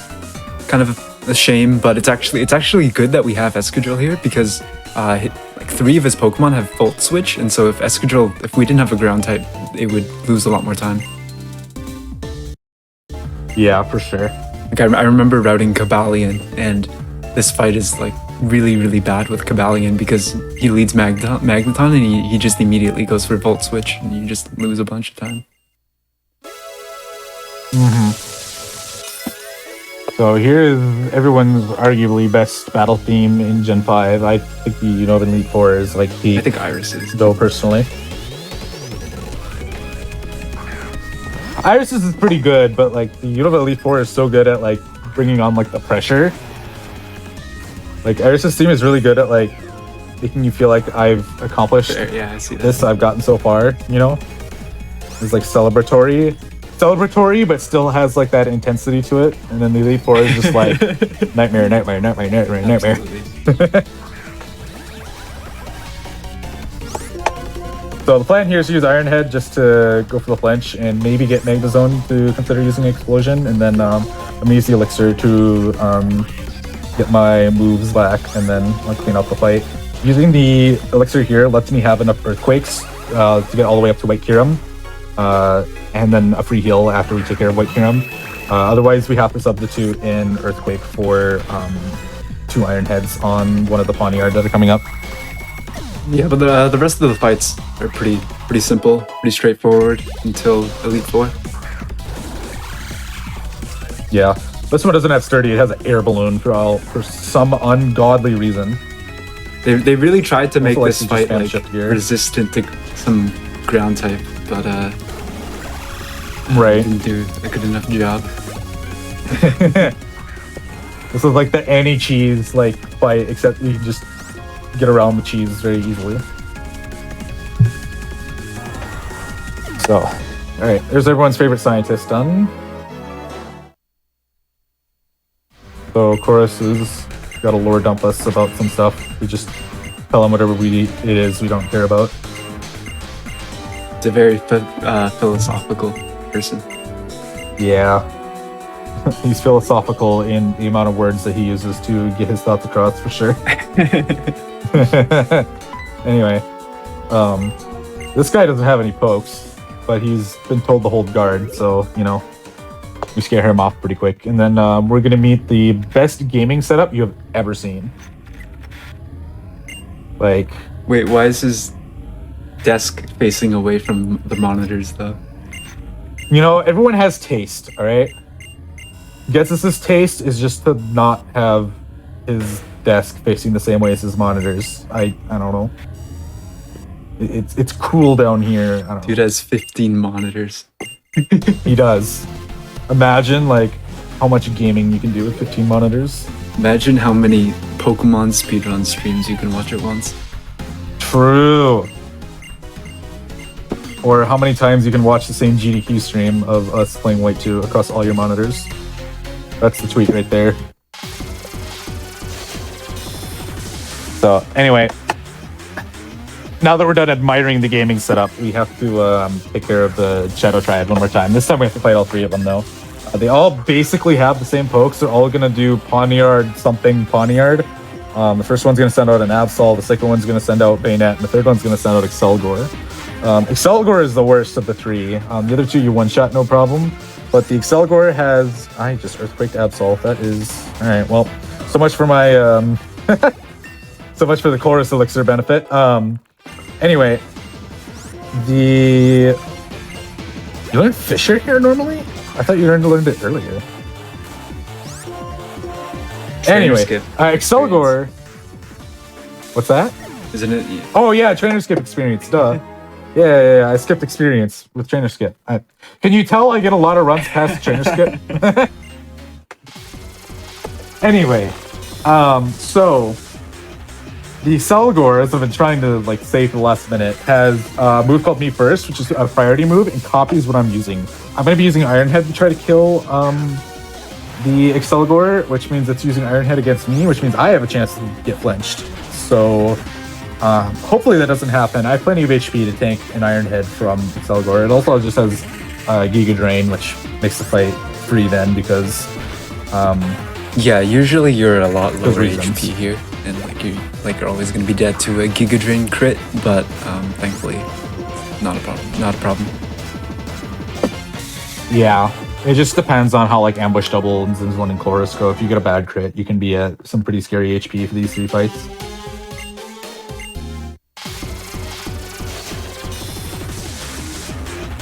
So anyway, because I just burned an Earthquake for no reason on Absol, I'm gonna double Iron Head this first Pawniard, and then the other 2 will come easy. Maybe I'll just crit it. No? Alright, well I got Scary Face. I was slower than Exceligor anyway, so it doesn't really matter. Yeah, Exceligor has like 150 base speed or something. Yeah, it is a very fast poke. Alright. Yeah! Okay, only one flinch. But how often with that one flinch goes, you have to wonder if it has like Serene Grace or something that boosts its chance of critting you. Alright, so there's not much going on for the next like 5 minutes. So if anyone in chat has like questions about the run or whatnot, like feel free to ask. Cause yeah, there's gonna be a lot of lore here. We're gonna get like the epic confrontation with Getsus. So if you're really interested in the height of Team Plasma arc, definitely stick around. But otherwise, yeah, there is a lot of cutscenes coming up. So anyone who has general questions about Pokemon speedrunning is welcome to ask in the chat, and we'll be glad to answer some of them with that we reasonably can, given the like 3-minute cutscene time that we have. But yeah, as we get into the chasm here, Getsus is really mad and really old and wearing really tattered clothes.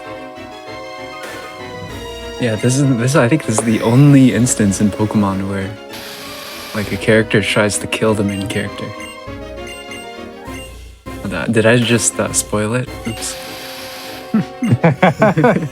How could you? Chat's got a lot of questions here.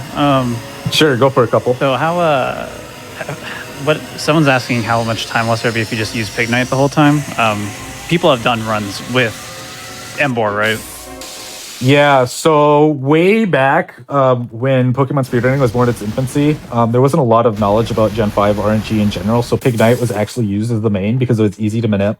Because we didn't really know how Dustcloud spawned, and there wasn't really good tools for searching how to find Drillbur at the time. It was just get a really good Tepig and then just carry it to the end of the game.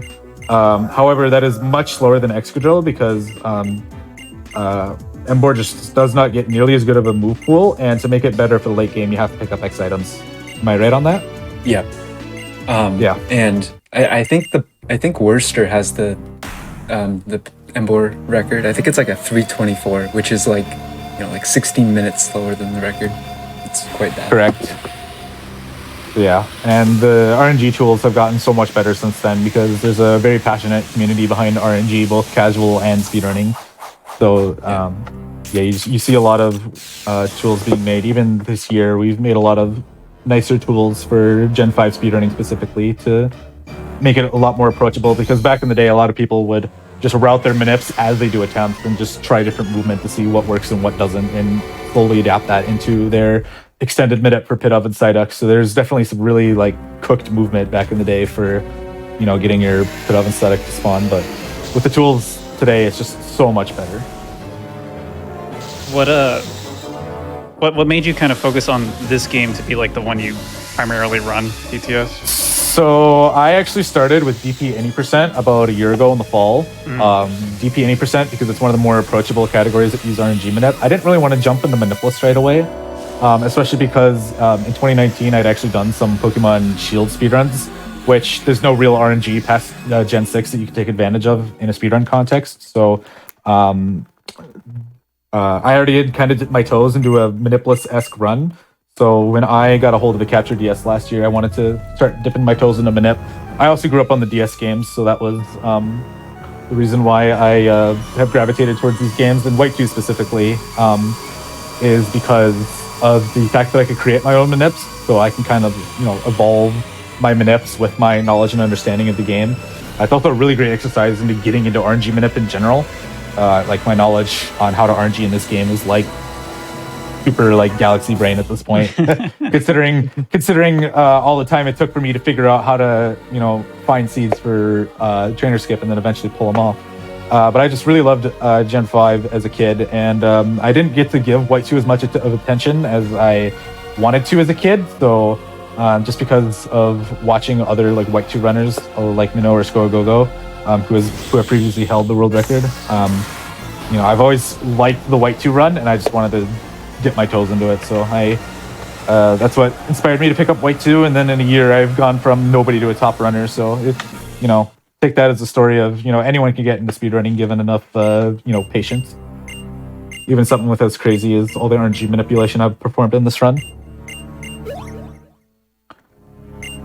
Go ahead and hit us with one more question if you want. What's your favorite Jolly Rancher flavor? Cherry. I'm a cherry kind of guy. Minnow? I don't think I've had a Jolly Rancher. Like ever? I don't think so. Wow. I like the green apple one. It's very sour. Oh, yeah. So this Kirim has random IVs. TTS actually did all the calcs on different IV and nature combinations, and it's about 6% to live.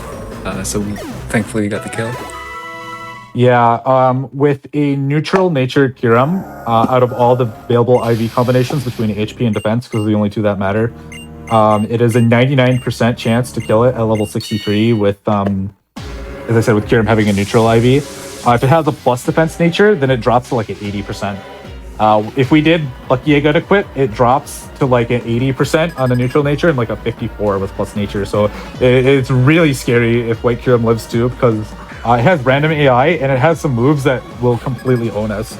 Or sometimes it'll pick like Dragon Breath and it does like 40, and depending on our health is really good or really bad. So that's one of the big reasons why Lucky Egg is so difficult, is because White Kirim just becomes a wall all of a sudden. I don't think it's that bad. I mean, I say that, but I've actually lost a run to it. Yeah. The two times that I've done Lucky Egg unequip, either as like a meme or a cope to the end of the run, I have gotten destroyed by Kirim. Well, I haven't been destroyed by Kirim, but I have watched Kirim live, and it attacked me, and then I barely survived. So that's been like my deterrent from wanting to try to do Lucky Egg as a cope strat. Also because my PB can use a lot of extra work with the new route. I don't think we mentioned it, but with the grotto candy that we picked up instead of the clown candy in Castelia, we actually save about 25 seconds net from that, assuming all goes well. Obviously, you can have demonstrably bad fights on either side, and the grotto candy actually can have some worse fights in the case of like Rude and Charles, but overall, you should save a comfortable amount of time compared to doing it before, which this game is all about kind of not losing time. So anytime that there's an opportunity for actual time save, you kind of have to hold on to it. Getsis is a pretty simple fight. Got protected turn 2 from Kafagrigus, unfortunately, so that lost the turn. But the only Pokemon that could pose problems is Electros, just because you use Rock Slide. Rock Slide can miss. But coming up is a pretty execution-heavy split. So now it's just heading up the Elite Four, Someone was asking about White 2 versus Black 2. Did y'all explain Black 2 at all yet? So the difference between Black 2 and White 2 is a couple areas have different layouts, namely Victory Road and Reversal Mountain. I don't know how it weighs for Victory Road, but for Reversal Mountain, White 2 is way better because it has one less double fight you have to take care of. It's also better because Charles, who's a mandatory fight after Elisa, is a triple battle in White 2, but a rotation battle in Black 2. And rotation battles are significantly slower. Overall, Black 2 is about, I think, I timed it because at some point I only had Black 2, but it's about 2.5 to 3 minutes slower. Yeah, you can do manips for like Black 2 if you want and like run Black 2, but most people opt to run White 2 just because White 2 is like a much, much better game overall. Mm-hmm. And both games are pretty easy to come across on like eBay or whatever like retro store that you go to for your games. The only issue is that is their price. They're probably one of the most expensive DS games on the secondhand market, unfortunately. Yeah, after Soul Silver, Yeah. HGSS. So kind of a tight movement section there. That Ace Trainer is a pretty rough spinner because you kind of have to do like a one tile up and then left to get past him. And if you go too far up, you are like stuck in his vision, and he can just spin at any time and kind of screw you. And because you have to talk to the water to surf and mount the bike, it's pretty unreasonable to make a setup for him. You can do it, but it's difficult. Right. So now we're going through Victory Road. I think this is the best Victory Road theme in my opinion. This theme is just so good. I wish they kept like the build up that they do in Black White as you go through the badge gates. I mean, it would be a pretty fast transition. Yeah, in this game it wouldn't be nearly as impactful given the abbreviated badge check there, but in general, I think this Victory Road theme is my favorite. I don't know if there's other opinions. The game actually here does actually check your badges. Like I say that because in a lot of Gen 4 and Gen 3 glitched runs, the game will say, oh, you have 8 badges, go ahead, but it doesn't actually check your badges. But in this game, it actually does. So if you had like a hacked save file and came to this area with like less than 8 badges, the game would actually, like, that gate would not open. They're onto us. Yeah, they know something we don't. They knew our secrets. So yeah, we have 4 trainers going up Victory Road. None of them are particularly scary. It's just a matter of setting up a swords dance in some of them and then landing some slightly inaccurate moves. The one thing I will say is that there is one trainer in here that we could consider skipping, using the same technique that we did for the trainers on the way to Frigate 2. The issue with that, though, is because the hidden grottos actually really upset your RNG every 256 steps you take, because they like to do checks to see if they should spawn items. And that can happen in different places depending on your step count, and because on the bike it's pretty easy to accidentally waste a step here or there because you missed a doorway or something. It makes it really difficult to consistently try to hold Minep all the way up to this point to try to skip the next trainer. So Yeah. show off a new spinner setup here. Most people would just flash the menu right away to see if you can get past. I got the first one. So that spinner You can do is that little deaf, movement there. which is why we were able to run past him. Most spinners in this game, if you run right straight into their vision, they'll see you, but that's one of the few exceptions. Yeah, so see, I did that check and then I just ran past him. If he was not deaf, he would turn down to me immediately, and I would have to be fighting him. So yeah, this guy is just set up a swords dance and then spam Earthquake. I'm trying to take as little damage. I know. I'm trying to take as little damage going up the Victory Road as possible because I would like to not have to heal before the Elite Four. That'll make sense in a little bit why I don't want to have to heal before the Elite Four. But it really comes down to one sock in particular. It has Bulk Up and Rock Tomb, and I'm really hoping that some combination of its moves and Brick Break make it so that I don't take damage, or I just flinch it. It's also annoying because it has sturdy, so I have to like break it sturdy using a Rock Slide, and then I can also hope for the flinch with that. So I have no idea where that cloud is, but it wasn't in my way, so I don't care. That was the second to last chance for a cloud to screw me over in this run. We only got the one cloud for the Dragon Gem, right? I think that's the only thing we've hit. Yeah.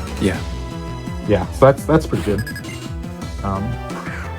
You definitely take that in like a run to only lose time to one dust cloud item compared to encounters. Yeah, like I've seen TTS get 3 dust clouds in the span of like 5 minutes. Yes, all encounters. 2 of them dust clouds, 1 of them shaking grass, and shaking grass cannot give items. So by default, you're just stuck seeing like an auto-no. All right, so we want to see either a flinch, a rock to miss, or bulk up from this sock. Correct.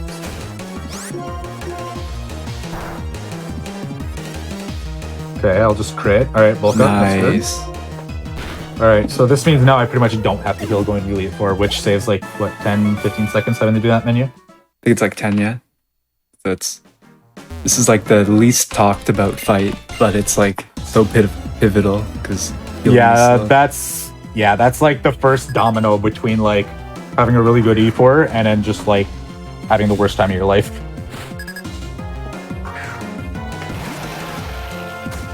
So we're gonna set up a swords dance. Yeah, you can skip it. You can skip it, but it requires going for ranges on the goal lurk and the throw. So we just go to +2 and kill things. It's a lot safer. Yeah, right. Because goal lurk and throw hit way harder than Beartick does. So we opt to just take the hit on Beartick instead of risking all the ranges. The ranges are pretty bad. I don't remember if they're actually worse with the missing XP that I have. I don't remember if the level matters that much. I think Golurk is 11 and 16 and Throw is 7 and 16. Yeah, that sounds right. But not too great. Yeah, okay, they're 10 and 8 in my notes, so. They're both 10 and 8? With Earthquake. No, like, with the protein. Oh, okay. They're 10 and 8. And this is the final rival battle. Super easy.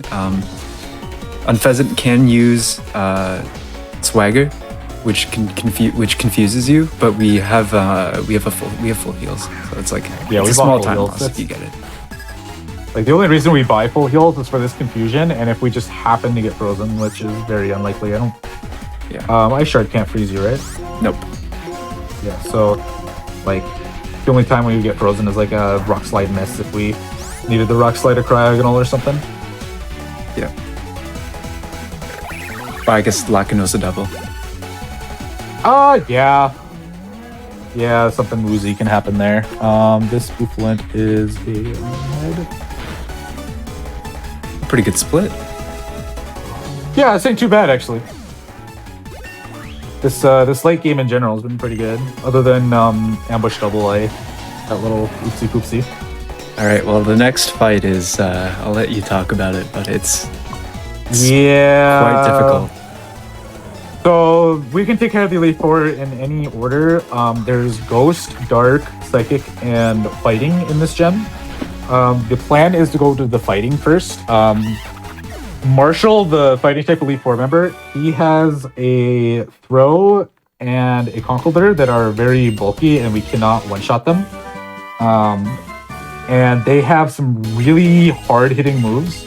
So we go to take care of Marshall first because we're basically going to use a death on Marshall to get our health back, but we're also don't want to get too high a level to accidentally put Marshall in the heal range. We can't one-shot anything. We don't want to have to like waste turns watching him heal. Marshall also leads Throw that has Bulldoze, so trying to set up anything just means our speed gets dropped, and at some point we'll be slower than what Marshall will send out second, which is Mian Xiao. And Mian Xiao has high jump kick and also hits like a truck. So as soon as we're slower than Mian Xiao, it's like game over. Or we have to swap to get our speed back or whatever. So the plan is to just Iron Head off the rip and hope to get a flinch on Throw. If we don't get the flinch, our next best bet is to just throw like Pit Up in there to take one for the team and get our speed back, and then go up against Conkeldurr. And then on Conkeldurr, we're basically going to be doing the same thing. We're going to Iron Head. It's going to proc a Citrus Berry. We're going to hope for the flinch. Otherwise, it's going to be a good night to Excadrill, and then we'll have to use a Max Revive to bring it back. So Throw can also go for Storm Throw. It's very uncommon, but it is possible. Yeah. All right, good flinch. Let's go. I'm going to get a God E4 in a marathon. How can I get it in a PB? Actually, I did get it in a PB. I should keep my mouth shut. So the God Marshall fight would be to crit Throw, crit Conkeldurr, and to flinch Sock. And I have actually done that in my PB of 3 minutes and 10 seconds and some change, which is like what, 2 minutes behind you at 308 now with all the new route changes and stuff. So yeah, bit over. Okay, getting a God Marshall. This is insane. 30% to flinch. Just get both flinches. This fight is like no problem. I'll have both Pit Up and Psyduck alive as backup for the rest of the fight. I might be dead the Brick Break here. All right, that's still an exceptional Marshall. You take this any day of Yes. Death So- Marshall on Sock is excellent because now he can use the max revive and he'll be at full HP for the rest of the Elite Four. Yes. Which is just really helpful in case I get crit by anything like sketchy. So, and it's also really good that I didn't miss the rock slide because that would have been extra scary. But you'll see that I just used my last Iron Head and my Earthquakes aren't looking too good. So the next fight that we're going to do is Grimsley, and Grimsley leads a Lipard that likes to use Fake Out turn 1. Like it's just like hard-coded in his AI or something to use Fake Out. So instead of trying to attack that turn, because we're not going to get a turn off anyway, we'll just use our Max Elixir to restore our moves for the rest of the fight, or for the rest of the Elite Four in the run.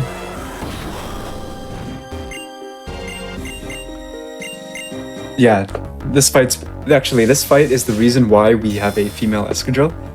If we had a male Escadrille, the Leopard would use Attract, and you can, nobody wants to get it. Yeah, attracting the Elite Four Just use a at bunch of just time. late in the run can be extremely stressful. Skyla's Swoobat would also become an issue with Attract if we were... Where am I? I'm in the wrong menu. If we were male instead. So being female means that the only issue is Rude Swoobat, which unfortunately just makes a already pretty rough fight rougher. But it's better than dealing with Skyla and Grimsley. Yeah, it's 2 Pokemon that can use Attract versus 1. So it's, Right. I think Swift has a male Escadrille, and I remember like watching her runs and like seeing her get like absolutely trolled by the Leopard once. Yeah. It can be really bad, especially if you're on good pace. It's just soul crushing. So that's why we go with female usually. Get that real life time save by not continuing a run all the way out to this point and then getting owned. Instead you get owned on Rude. Rude's actually He's so bad. I've lost like 12 turns to Love and Rock Slide misses straight before actually killing him. It like took a minute and a half to get past Swoobat when it should have taken like less than 20. Yeah, because Swoobat is bad because at level 30 with the Clown Candy route, it's a 10 and 16, but at level 29, it's only a 1 and 16 range. But compared to everything else, like the time save is just too good on Grotto Candy to ignore at a top level at this point. Yeah. Especially now that the world record has it, and as well as an insane mid game. So, yeah, like, your chances of world record is pretty rough now with the route change. You have to do the Grotto Candy. You also have to get a pretty like good early game, and then like not an abysmal mid game to combat the fact that Minnow and his world record got no paralyzes on Elisa and like did not lose like a single turn in the clay split. Yeah. So it this stands Scott here. Rodriguez, all right. This Scott Rodriguez has Will-O-Wisp, and if it used it, I would have to burn a turn to get rid of it. So it's kind of just a 50-50 on whether or not it opts to use it. So thankfully, we got the better half of the coin there. So the rest of Chantal is not really scary. Who we fight third between Chantal and Caitlyn just kind of depends on your health. If your health is really crap, you can go fight Caitlyn and then come back and do Chantal. But ideally, you do Caitlyn last, because on Caitlyn, we're going to use the full restore we picked up in Victory Road to heal the full for Iris without having to go into the menu. So that's just that's the main reason we want to do Caitlyn last. So then Chantal just makes sense to be third then, after all the other stuff I've laid out. Whereas if we were doing low XP, it's like, well, you could do Marshall first, but Iron Head and EQ doesn't kill. You could double Iron Head, but then you're just going to die to Marshall anyway, and that's significant time loss between, instead of like taking like the risk reward of getting the flinch.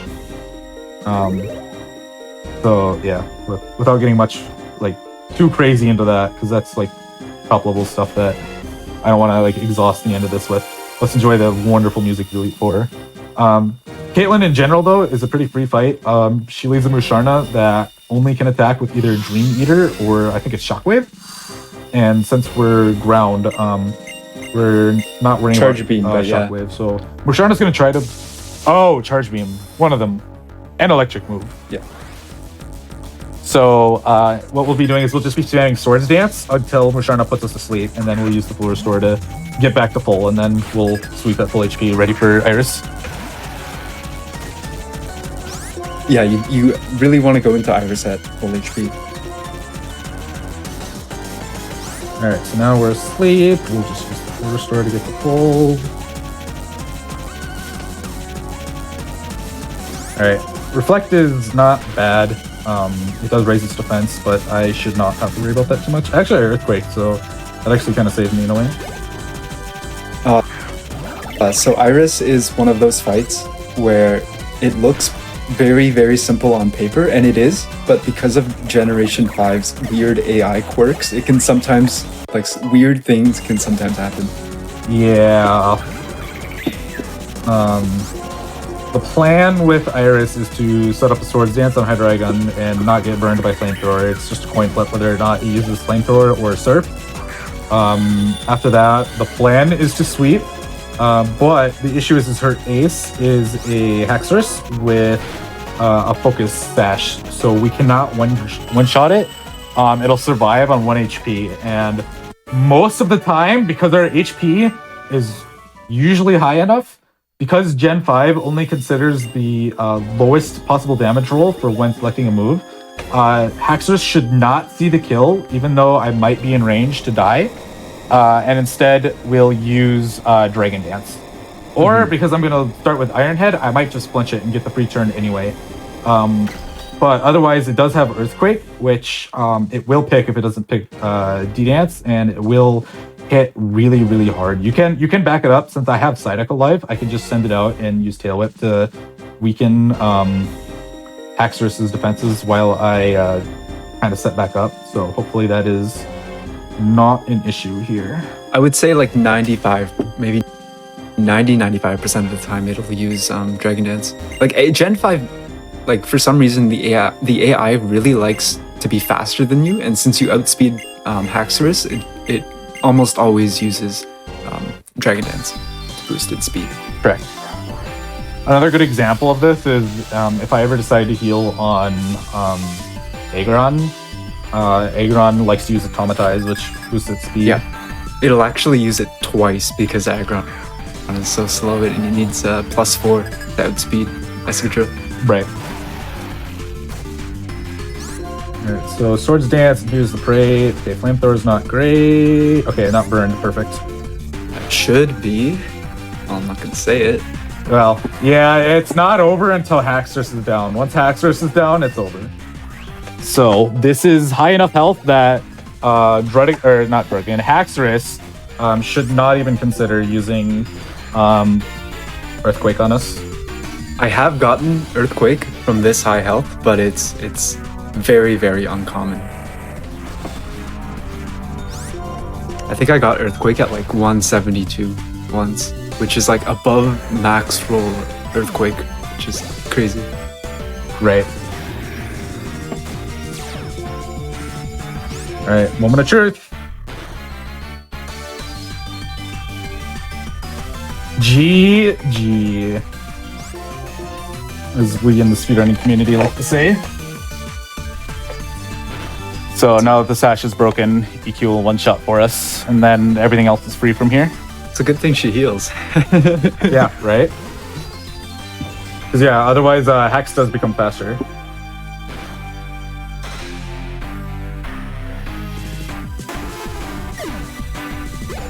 Enjoy the wonderful music.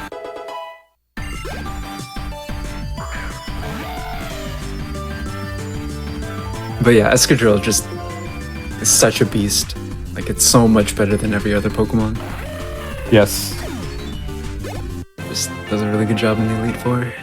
Yeah, if you thought that was a breeze, try any other poke, and you'll learn pretty quickly that you encounter some roadblocks really quickly. And it's just so nice how the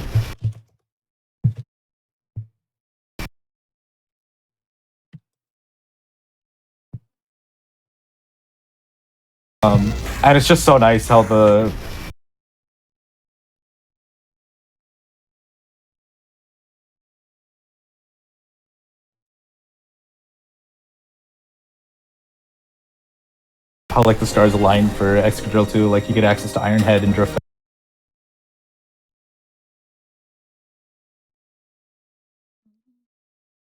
Oh, a little bit of stream cutting here, but fortunately the run's almost over anyway.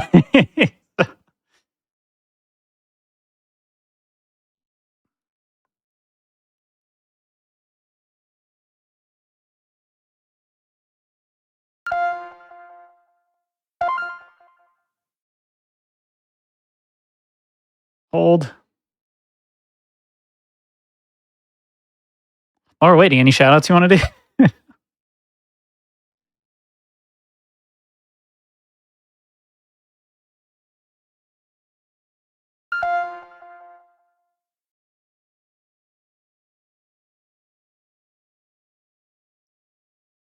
Oh, never mind. Please hold chat. We'll be back in a second.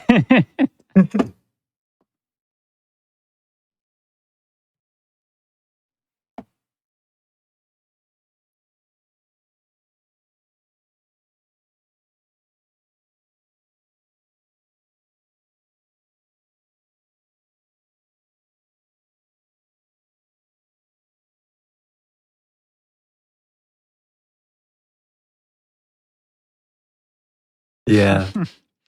Well, chat, while we're waiting for this to come back, you can take this time to go ahead and drop a follow to both TTS and Minnow on Twitch, twitch.tv/TTS for life and twitch.tv/MinnowSR. Both primarily DS Pokemon speedrunners now. Very good speedrunners. As we mentioned earlier, Minnow has world record in this category that you just saw here, and TTS has been grinding this for a while and is extremely good at it. So definitely drop them both follows. I'll put their links in chat too.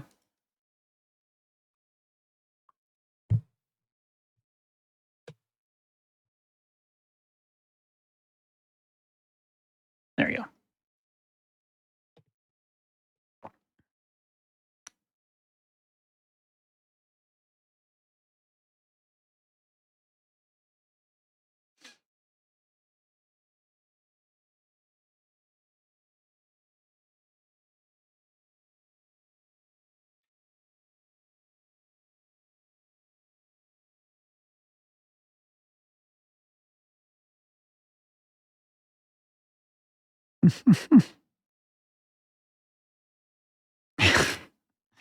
Literally, they just needed to survive for like 10 more seconds.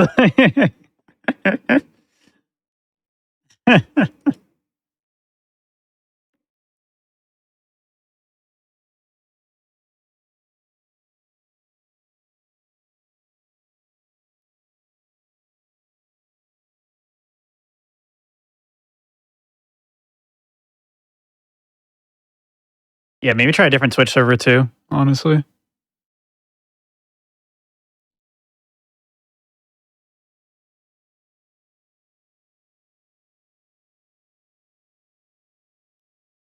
think the only other announcement I had to make, chat, is that if you like this, come back tomorrow for sure.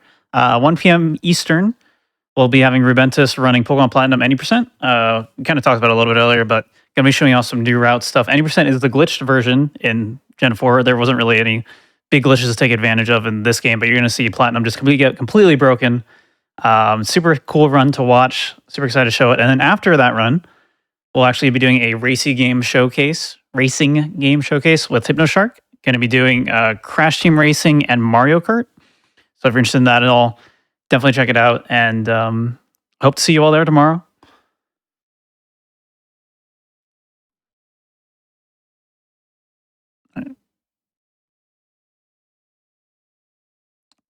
Sounds like something broke for Twitch here. So we're going to try something different, and hopefully that works. And we can finally see the last 2 minutes of this run.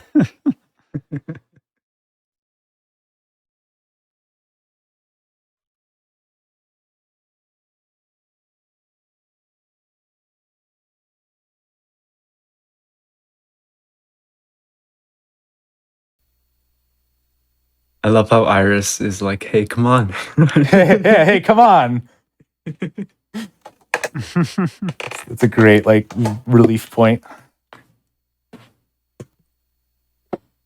All right.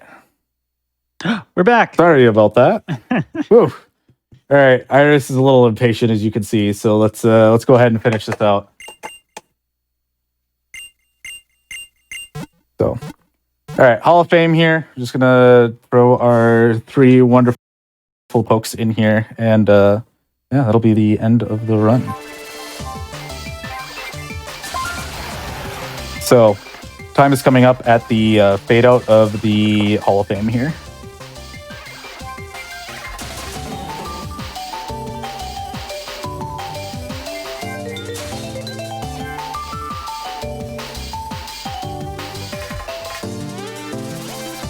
And time.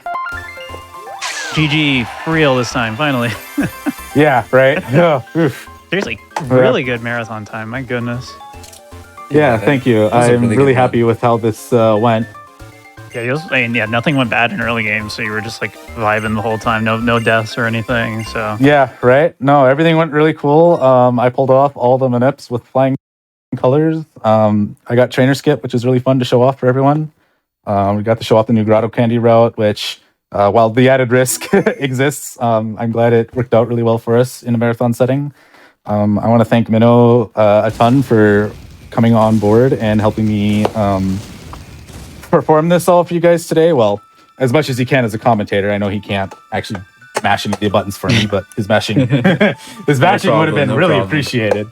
But yeah, it's been a real fun time tearing this game apart the last couple of months with him. We have been brainstorming stuff for a while. He saw me working on trainer skip, and then he wanted to start cooking some of his own stuff. So we worked on getting grotto candy, and yeah, he's smashed this record. I'm coming for him. I'm trying anyway. So shout out to Skoa. He's also another top level White 2 runner. He's the one person between me and Minnow right now on the leaderboards. So I'm coming for his time eventually, I promise. But yeah, this was a really fun run. I hope that I've maybe inspired someone to get into running this run because it's so much fun.